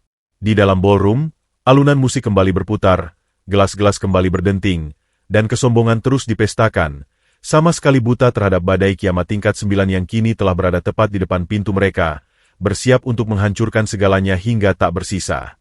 Gemuruh tepuk tangan dan puja-puji dari ratusan tamu undangan yang memenuhi ballroom utama The Grand Yuda Palladium masih mengudara, mengelus ego raksasa Doni dan Rina hingga menyentuh langit-langit berhias lampu kristal Swarovski. Di bawah pendaran cahaya keemasan itu, Doni mengangkat gelas champagne-nya tinggi-tinggi, tersenyum dengan lengkungan bibir yang memancarkan kesombongan tanpa batas. Di sebelahnya, Rina melingkarkan tangannya di lengan tuxedo Doni, membusungkan dada dalam balutan gaun merah marunnya, merasa telah sah menjadi ratu di puncak rantai makanan kaum elit ibu kota. Di bawah kaki mereka, Nisa, sang asisten wedding organizer berhati malaikat, masih menunduk menahan pedih. Jari-jarinya yang gemetar terus menggosok lantai marmer yang lengket oleh tumpahan anggur. Bagi Doni dan Rina, malam ini adalah mahakarya kemenangan mereka. Mereka merasa tak tersentuh, berkuasa mutlak, dan tengah menanti kedatangan tamu-tamu VVIP yang akan semakin mengukuhkan status sosial palsu mereka. Namun, mereka sama sekali lupa bahwa semakin tinggi seseorang terbang menggunakan sayap yang terbuat dari kebohongan, akan semakin hancur lebur pula tubuhnya saat menghantam bumi kerasnya kenyataan. Tepat ketika Doni baru saja membuka mulutnya untuk kembali menyombongkan diri melalui mikrofon, sebuah kejanggalan yang sangat brutal merobek harmoni pesta tersebut. Alunan musik orkestra klasik dari panggung utama yang sedari tadi mengalun merdu, mendadak terputus mati secara paksa. Bukan sekadar berhenti perlahan, melainkan mati total hingga menimbulkan dengungan feedback statis yang menyayat telinga dari pengeras suara. Kesenyapan seketika menyergap ruangan seluas lapangan sepak bola itu, seolah udara di dalam ballroom baru saja divakum habis oleh sebuah kekuatan raksasa tak kasat mata. Ratusan tamu undangan menahan napas, menoleh serempak ke arah sumber gangguan. Pintu ganda raksasa berbahan kayu jati berukir emas setinggi 4 meter yang menjadi satu-satunya akses masuk ruangan itu, tiba-tiba didorong terbuka dengan hentakan tenaga yang sangat kasar, menghantam dinding pualam di baliknya dengan bunyi debuman keras, brak. Melangkah masuk dari ambang pintu yang terbuka lebar itu, bukanlah sekumpulan tamu undangan biasa yang datang untuk tersenyum dan memberikan selamat. Muncul belasan pria bertubuh tegap bak tembok beton dengan setelan jas hitam legam, kacamata gelap, dan kabel komunikasi melingkar di telinga mereka. Pasukan pengamanan VVIP yang bergerak menyebar dengan presisi mesin pembunuh. Mereka membelah kerumunan tamu bak membelah lautan, menyingkirkan siapapun yang menghalangi jalan tanpa mempedulikan protes atau status sosial orang-orang tersebut. Di belakang barisan keamanan itu, berjalanlah Hendra, sang duty manajer hotel yang tempo hari mengusir Arya. Wajah Hendra kini tak lagi memancarkan arogansi penjilat. Kulitnya pucat pasi seputih mayat, keringat dingin membanjiri dahi dan kemejanya, sementara kakinya melangkah dengan lutut yang bergetar hebat seolah ia sedang berjalan menuju tiang gantungan. Tepat di sebelah Hendra, melangkah pula seorang pria parubaya yang sangat dihormati oleh Doni, Bapak Sanjaya, direktur utama perusahaan properti raksasa tempat Doni bekerja. Melihat kedatangan bos besarnya, wajah Doni yang sempat tegang kembali berbinar cerah. Pria flamboyan itu mengira rombongan dramatis ini adalah bentuk penghormatan berlebihan yang sengaja disiapkan oleh sang direktur utama untuk merayakan pertunangannya. Dengan dada membusung pongah dan senyum lebar yang dipaksakan menutupi kegugupannya, Doni buru-buru meletakkan gelas champagne-nya, merapikan kerah tuksedonya, dan melangkah lebar-lebar menyongsong sang bos. Rina pun tak mau kalah. Ia segera melepaskan tangannya dari lengan Doni dan berlari kecil menyusul, memamerkan senyum termanisnya. Dengan suara bariton yang dibuat seberwibawa mungkin, Doni merentangkan kedua tangannya, menyambut kedatangan Bapak Sanjaya, menyatakan betapa tersanjungnya ia karena sang direktur utama bersedia hadir dengan pengawalan sebesar ini hanya untuk anak buahnya. Namun, respons yang didapat Doni justru meluluhlantakkan kewarasannya seketika. Alih-alih menyambut uluran tangan Doni, Bapak Sanjaya justru menepis tangan pria flamboyan itu dengan sangat kasar, seolah ia baru saja disodori kotoran yang menjijikan. Mata sang direktur utama melotot tajam penuh teror, rahangnya gemetar, dan dengan suara desisan penuh kepanikan, ia membentak Doni untuk tutup mulut dan menyingkir dari jalannya detik itu juga jika pria arogan itu masih ingin melihat matahari terbit besok pagi. Doni ternganga tak percaya, tubuhnya mematung kaku. Rina yang berada di belakangnya refleks menutup mulut dengan tangannya. Langkahnya terhenti mendadak. Belum sempat Doni mencerna penolakan brutal dari bos yang selama ini ia jilat setengah mati, Bapak Sanjaya, Hendra, dan seluruh jajaran direksi hotel tersebut dengan serempak memutar tubuh mereka menghadap ke arah pintu utama ballroom.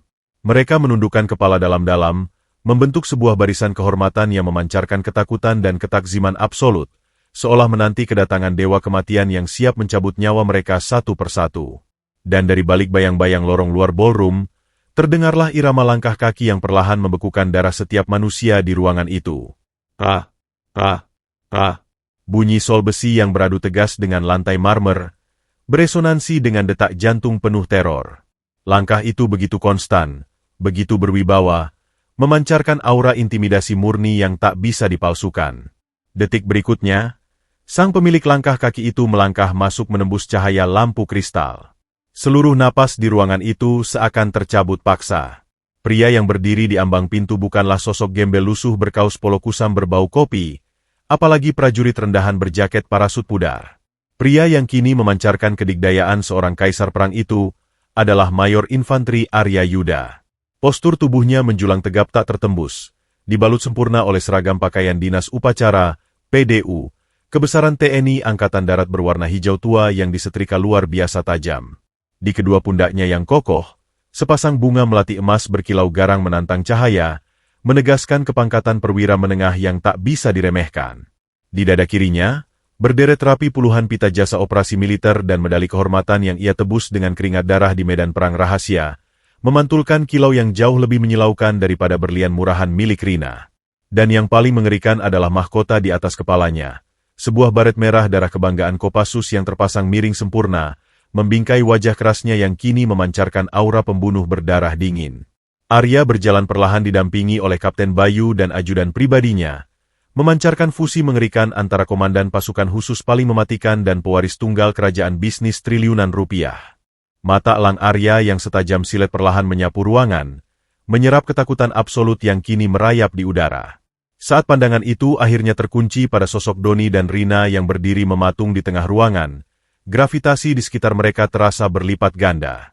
Tangan Doni yang tadi memegang mikrofon kini bergetar hebat tak terkendali, hingga alat pengeras suara itu terlepas dari genggamannya dan menghantam lantai marmer berdenging nyaring, disusul oleh lutut pria flamboyan itu yang mendadak lemas bagai jeli. Darah di wajah Rina terkuras habis dalam hitungan detik, kulitnya memucat seputih kertas, bibirnya gemetar merapalkan ketidakpercayaan yang melumpuhkan akal sehatnya. Di sudut meja, Nisa yang sedari tadi berjongkok menahan tangis, perlahan mendongakkan wajahnya. Mata bulat asisten Weo itu terbelalak lebar, mengenali rahang keras dan sorot mata pria itu. Pria baik hati yang cincinnya ia bersihkan tempo hari, kini menjelma menjadi dewa perang yang datang membawa kiamat. Tanpa mengucapkan sepatah kata pun, keheningan Arya Yuda telah membantai seluruh kesombongan Doni dan Rina, hingga tak tersisa menjadi debu paling hina. Waktu di dalam ballroom utama The Grand Yuda Palladium seakan berhenti berdetak, membeku di bawah hembusan napas kematian yang dibawa oleh sang mayor. Cahaya keemasan dari 7 lampu kristal raksasa Swarovski di langit-langit kini tak lagi menyinari kemewahan gaun-gaun malam para tamu, melainkan memantul dengan garangnya pada deretan medali kehormatan di dada bidang Arya Yuda. Setiap pasang mata di ruangan seluas lapangan sepak bola itu terkunci pada sosok tegap berbalut seragam pakaian dinas upacara, PDU, berwarna hijau tua yang memancarkan wibawa absolut, menatap ngeri pada baret merah darah yang bertengger angkuh di kepalanya. Keheningan yang tercipta begitu pekat, tajam, dan mencekik, hingga suara tetesan keringat dingin yang jatuh dari pelipis Doni ke atas lantai marmer terdengar bak dentuman meriam. Pria flamboyan yang beberapa detik lalu menahbiskan dirinya sebagai raja dunia dengan mikrofon di tangannya itu, kini merosot jatuh berlutut dengan kedua kaki lemas tak bertulang. Tangan kanannya yang dibebat jam tangan Rolex emas kebanggaannya bergetar hebat layaknya penderita kelainan saraf parah, tak mampu menyangga beban tubuhnya sendiri dari gravitasi teror yang memancar dari sepasang mata langsang Komandan Kopassus. Tepat di sebelah Doni, Rina berdiri mematung layaknya manekin yang nyawanya baru saja dicabut paksa oleh malaikat maut. Wajah cantik yang dipoles riasan jutaan rupiah itu memucat seputih kain kafan.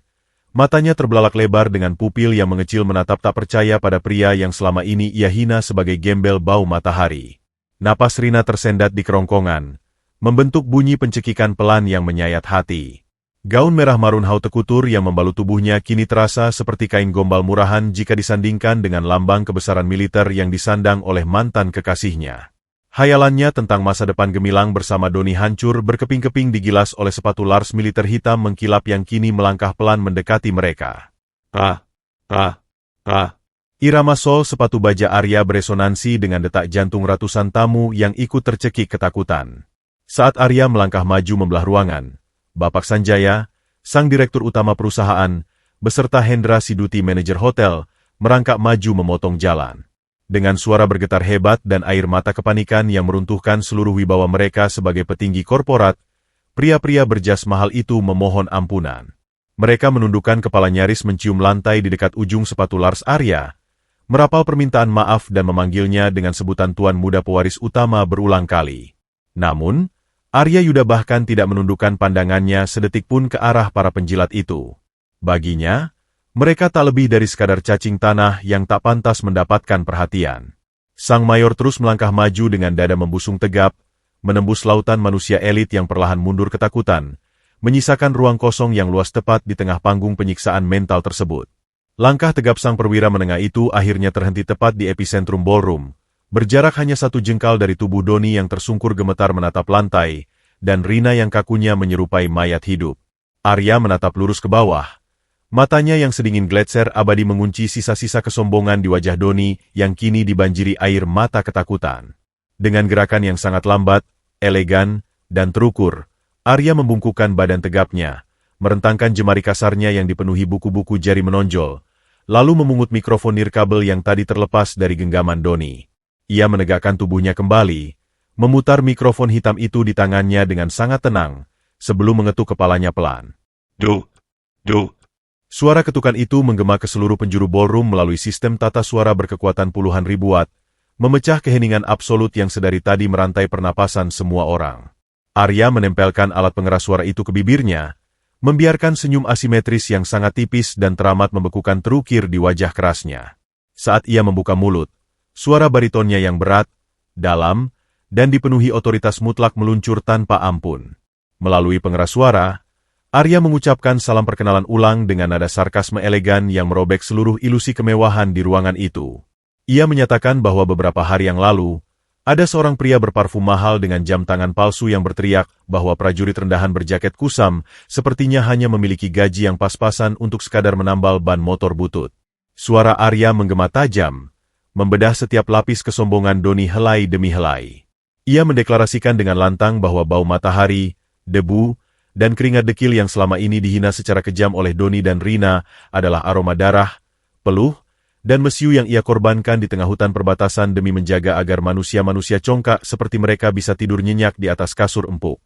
Arya menunjuk lambang bunga melati emas di pundaknya, menegaskan bahwa kasta seorang perwira negara sejati yang ditempa di neraka pertempuran tidak akan pernah bisa disejajarkan apalagi dibeli dengan uang muka gedung hasil manipulasi pajak perusahaan. Mendengar seluruh dosa dan kebusukannya dibongkar di depan bos besarnya dan ratusan koleganya, Doni mengerang tertahan. Mencengkeram rambutnya sendiri dengan wajah yang ditekuk ke atas karpet, berharap bumi terbelah dan menelannya hidup-hidup. Namun, badai kiamat itu belumlah mencapai puncaknya. Setelah menelanjangi habis harga diri Doni sebagai seorang pria, Arya mengalihkan tatapan mematikannya ke arah Rina yang kini mulai terisak sesenggukan, meratapi kebodohan masifnya. Dengan nada hiperbolis yang menggetarkan pilar-pilar pualam, Arya membeberkan kartu as terakhirnya. Ia memperkenalkan diri secara penuh sebagai Mayor Infanteri Arya Yuda, sekaligus pewaris sah dan pemilik tunggal tahta Yuda Corporation.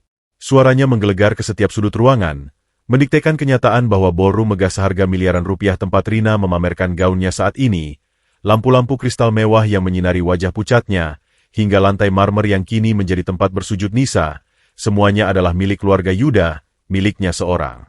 Arya tertawa pelan.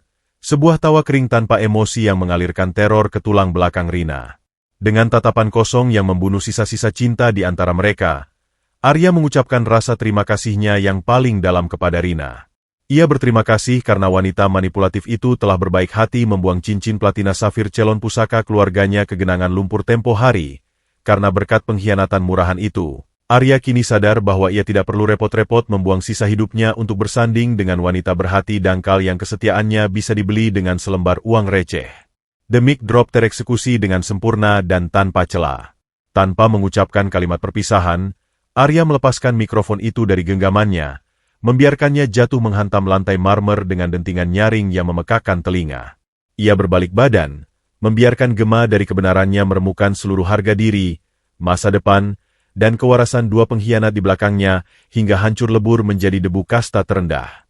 Suara benturan mikrofon nirkabel yang menghantam lantai marmer hitam legam itu menggema tajam, memantul ke dinding-dinding pualam berlapis emas The Grand Yuda Palladium, layaknya ketukan palu hakim dewa kematian yang baru saja menjatuhkan vonis hukuman mutlak tak dapat diganggu-gugat.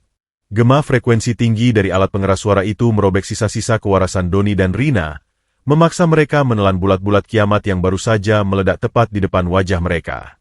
Arya Yuda, sang mayor Kopassus yang memegang kendali atas ribuan nyawa pasukan elit dan triliunan rupiah aset konglomerasi multinasional, membalikan badan tegapnya dengan gerakan super lambat yang memancarkan otoritas absolut seorang kaisar perang.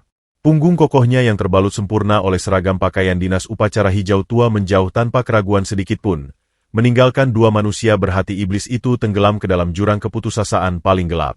Di atas hamparan karpet bludru yang beberapa menit lalu menjadi singgasana kesombongannya, Doni kini mengerang tertahan, meringkuk layaknya seekor cacing tanah hina yang baru saja disiram air keras.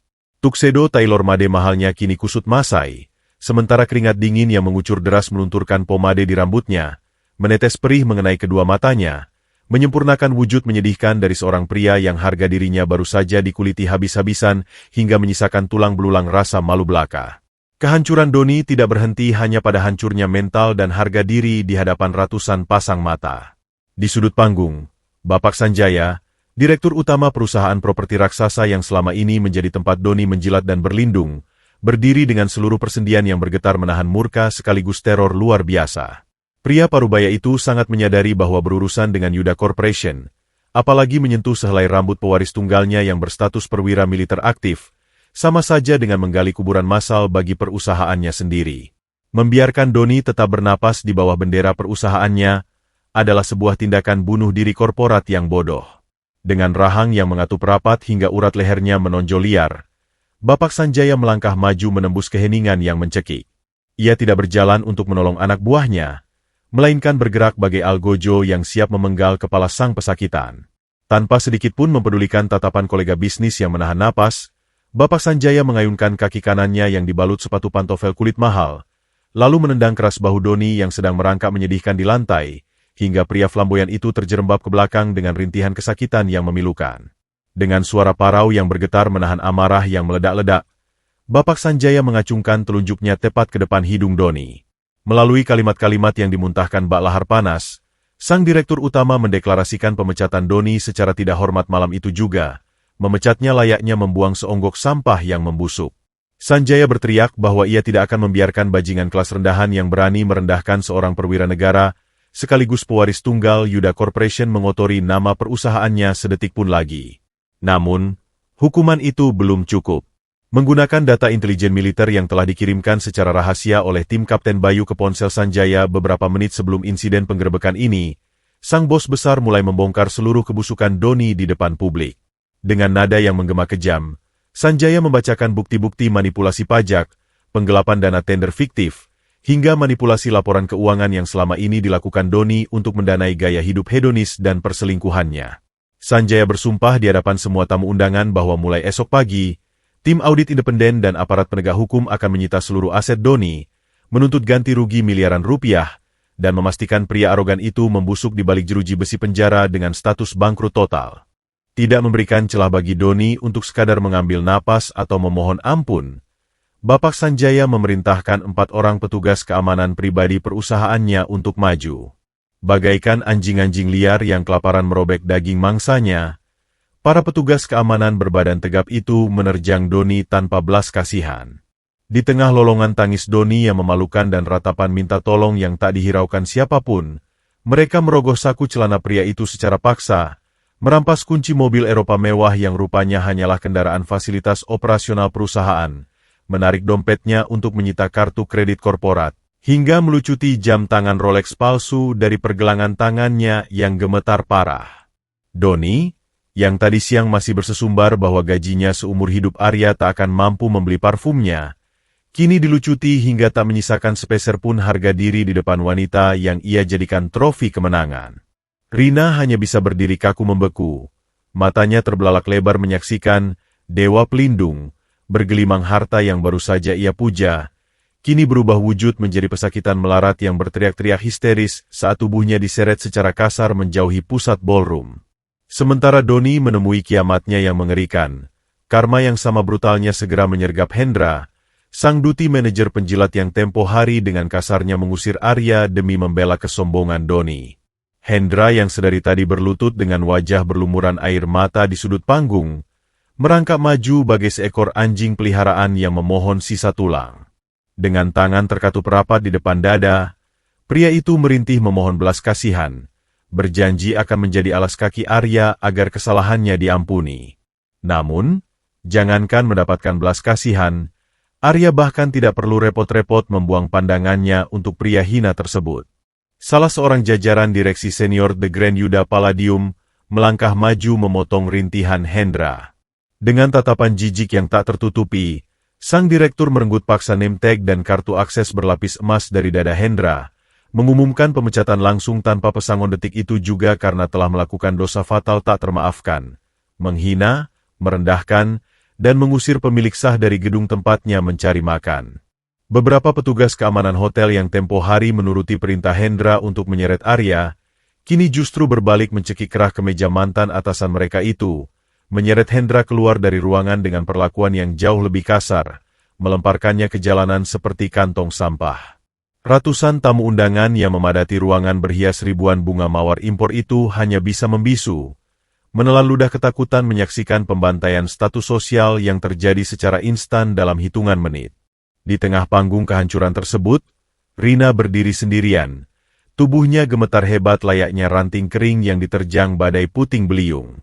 Mulutnya menganga tanpa suara, matanya yang basah oleh air mata ketakutan bergerak liar dari arah pintu keluar tempat Doni dan Hendra diseret bak binatang, lalu beralih menatap punggung tegap Arya Yuda yang memancarkan keagungan tak tersentuh di ujung ruangan. Udara dingin dari mesin pendingin sentral ballroom itu perlahan merayap masuk menusuk pori-porinya, menyadarkan wanita materialistis itu pada sebuah kenyataan yang merobek seluruh kewarasannya, demi mengejar sepotong kaca imitasi murahan yang menyamar sebagai berlian. Ia baru saja menendang dan menghancurkan satu-satunya berlian murni bernilai triliunan rupiah yang pernah rela berlutut menyembah di bawah telapak kakinya. Sepeninggal Doni dan Hendra yang diseret keluar bagaikan rongsokan tak berguna, ballroom utama The Grand Yuda Palladium tenggelam dalam kesunyian yang luar biasa pekat. Udara dingin dari puluhan mesin pendingin sentral yang sebelumnya terasa menyegarkan, kini berubah menjadi hawa beku yang menusuk tulang belulang, seolah merepresentasikan aura kematian yang memancar dari sosok tegap Mayor Arya Yuda. Ratusan tamu undangan konglomerat yang memadati ruangan itu mematung di tempat mereka masing-masing.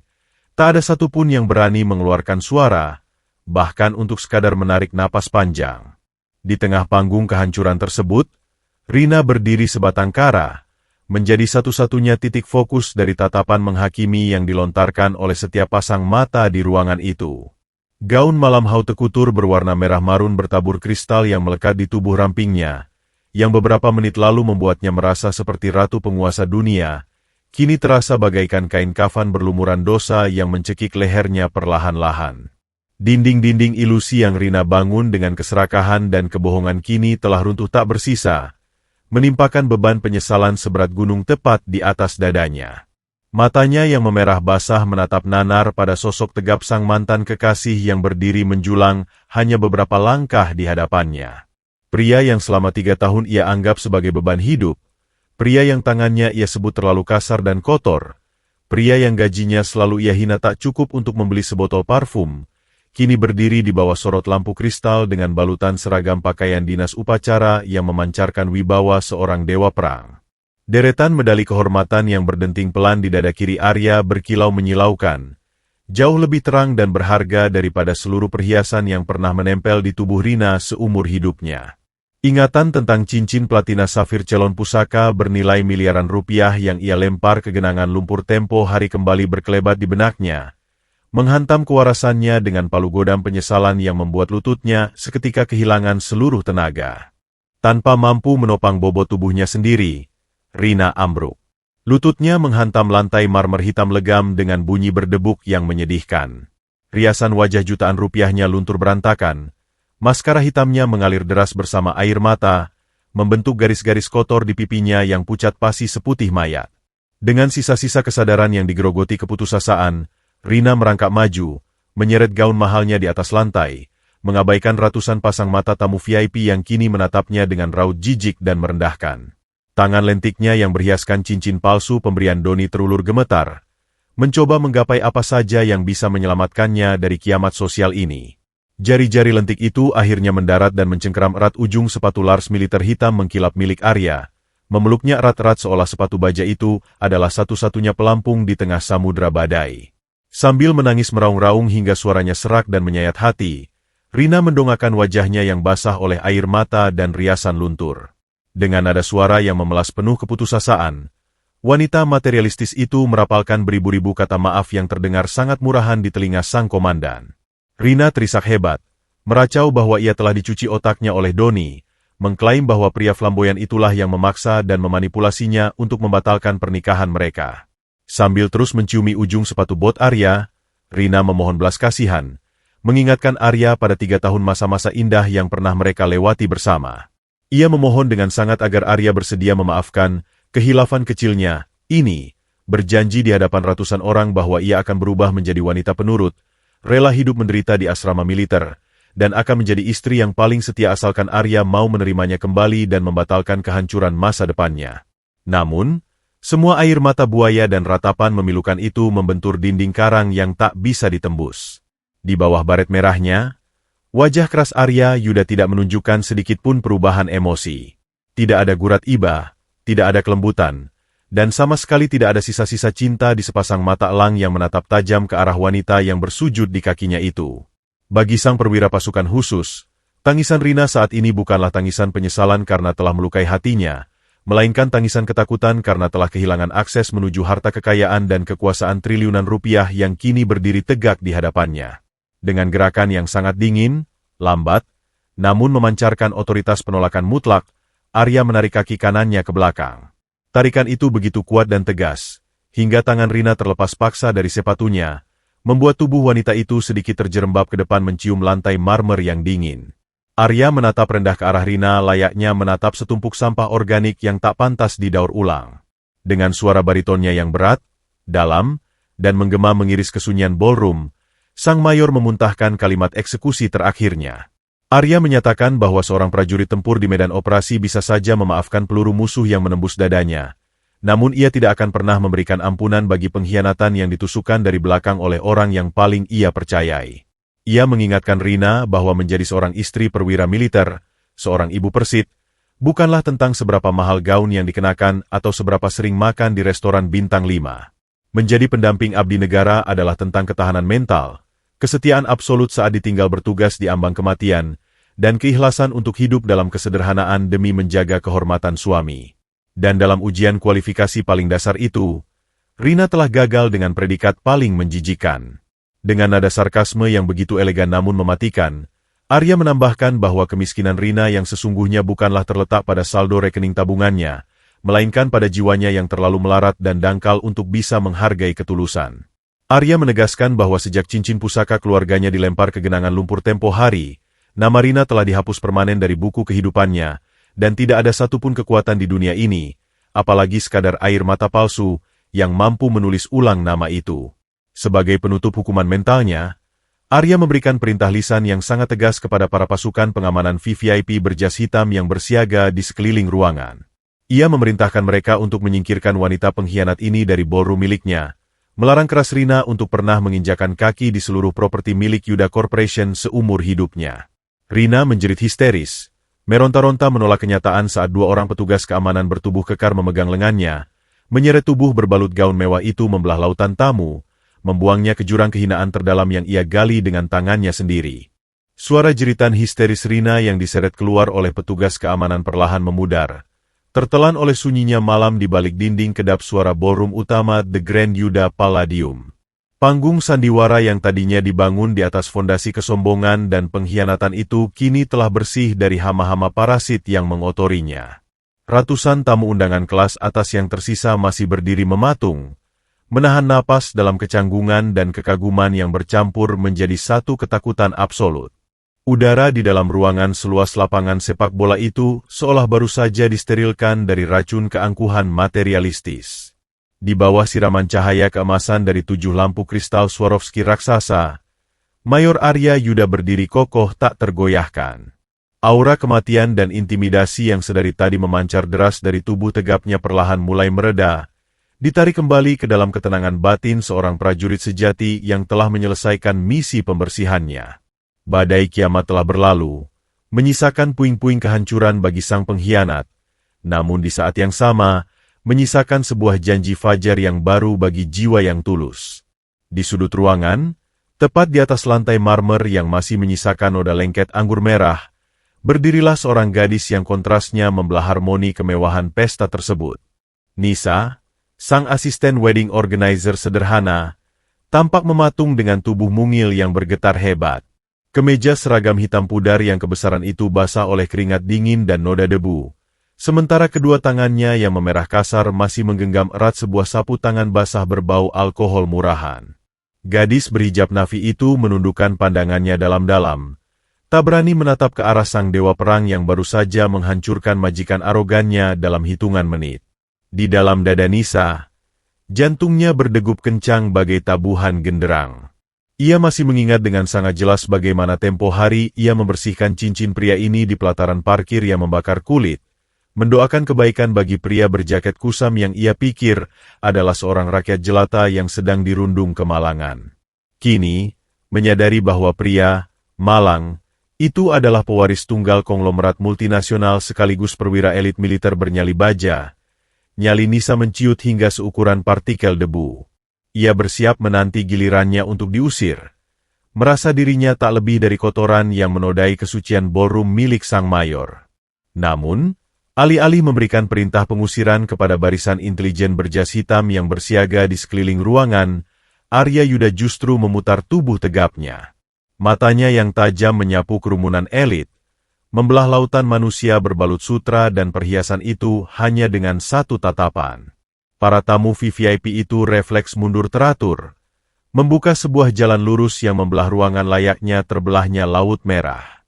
Langkah sepatu Lars militer hitam mengkilap milik Arya kembali berayun. Rah, rah, rah. Irama langkah yang sebelumnya membawa teror dan kematian mental bagi Doni serta Rina, kini beresonansi dengan ritme yang jauh lebih tenang, mantap, dan pelan, mengarah langsung ke sudut ruangan tempat Nisa membeku. Hembusan napas tamu undangan tertahan saat sang pewaris tahta Yuda Corporation itu berhenti mutlak tepat di hadapan Nisa.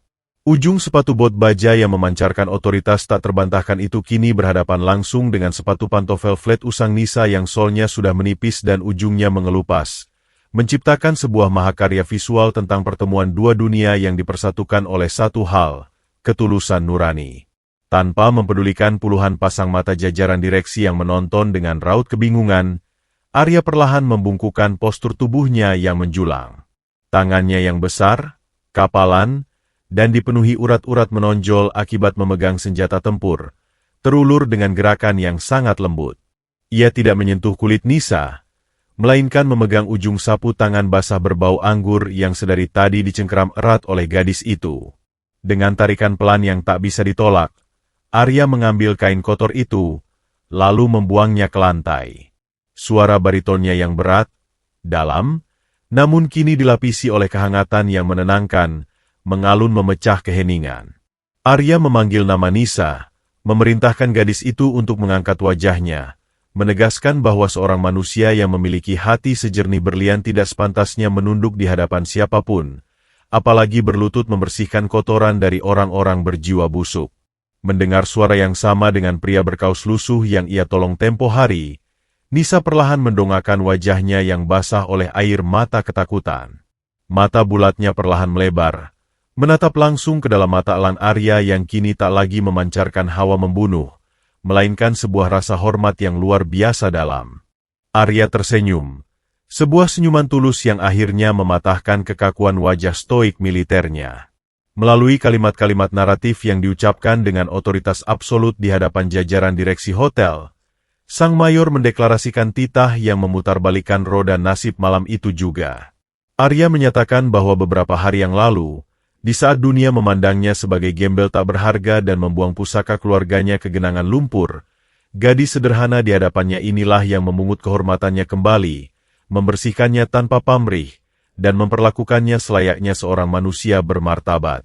Oleh karena itu, Arya menoleh tajam ke arah sisa-sisa manajemen tertinggi The Grand Yuda Palladium, memberikan instruksi mutlak bahwa mulai detik ini juga, Nisa bukan lagi seorang asisten wedding organizer bawahan yang bisa diinjak-injak oleh penyewa ruangan. Arya secara resmi mengangkat Nisa untuk menduduki posisi manajer eksekutif divisi event hospitality di Hotel Bintang 6 tersebut, memberikannya otoritas, fasilitas mewah, dan gaji bernilai fantastis yang bahkan tak akan pernah bisa dibayangkan oleh Doni di puncak karirnya sekalipun. Suara hela napas kaget dan gumaman takjub merayap di antara para tamu, menyaksikan bagaimana sang kaisar perang mengangkat derajat seorang gadis kuli panggul dekorasi langsung menuju singgasana kemewahan tertinggi. Nisa terpaku kaku. Kakinya nyaris tak sanggup menopang tubuhnya mendengar anugerah yang terasa seperti keajaiban turun dari langit kelima itu. Air mata haru dan rasa syukur yang tak terhingga tumpah membasahi pipinya, sementara bibirnya bergetar tak mampu merangkai kata selain ribuan ucapan terima kasih yang diulang-ulang. Sebagai penutup yang manis dari malam pembalasan dendam yang epik tersebut, Arya Yuda melepaskan sarung tangan kemiliterannya. Ia sedikit memiringkan baret merahnya, lalu dengan gestur gentleman yang sangat elegan layaknya seorang pangeran sejati, ia menawarkan lengan kokohnya kepada Nisa. Dengan suara yang mengalun lembut menembus alunan musik klasik yang mendadak kembali dimainkan oleh kelompok orkestra yang telah sadar dari keterkejutannya, Arya mengundang sang malaikat penolongnya untuk makan malam khusus di restoran rooftop VVIP malam itu juga, sekadar untuk merayakan lembaran baru kehidupan mereka berdua. Nisa tersenyum dengan rona merah di pipinya, perlahan menyambut tawaran itu, membiarkan dirinya dituntun keluar dari ballroom mewah tersebut di bawah tepuk tangan penghormatan para tamu elit yang mengiringi langkah mereka. Roda kehidupan telah berputar sempurna, sang pengkhianat hancur lebur menelan karmanya di dasar jurang yang gelap, sementara ketulusan sejati terbang tinggi ke puncak dunia, dijaga erat oleh sang komandan yang tak akan pernah lagi melepaskannya. Pelajaran berharga dari kisah Mayor Arya hari ini sangat jelas. Jangan pernah silau dengan harta instan, dan jangan pernah merendahkan orang yang tulus mencintaimu dari nol. Rina membuang berlian demi setumpuk sampah, dan akhirnya dia sendiri yang berakhir di tempat sampah. Bagaimana menurut kalian karma yang didapat Rina dan Doni hari ini? Sangat memuaskan, bukan? Tulis pendapat kalian di kolom komentar ya. Jangan lupa klik like, share, dan subscribe, agar kami terus semangat membuat video inspirasi yang bikin merinding setiap minggunya.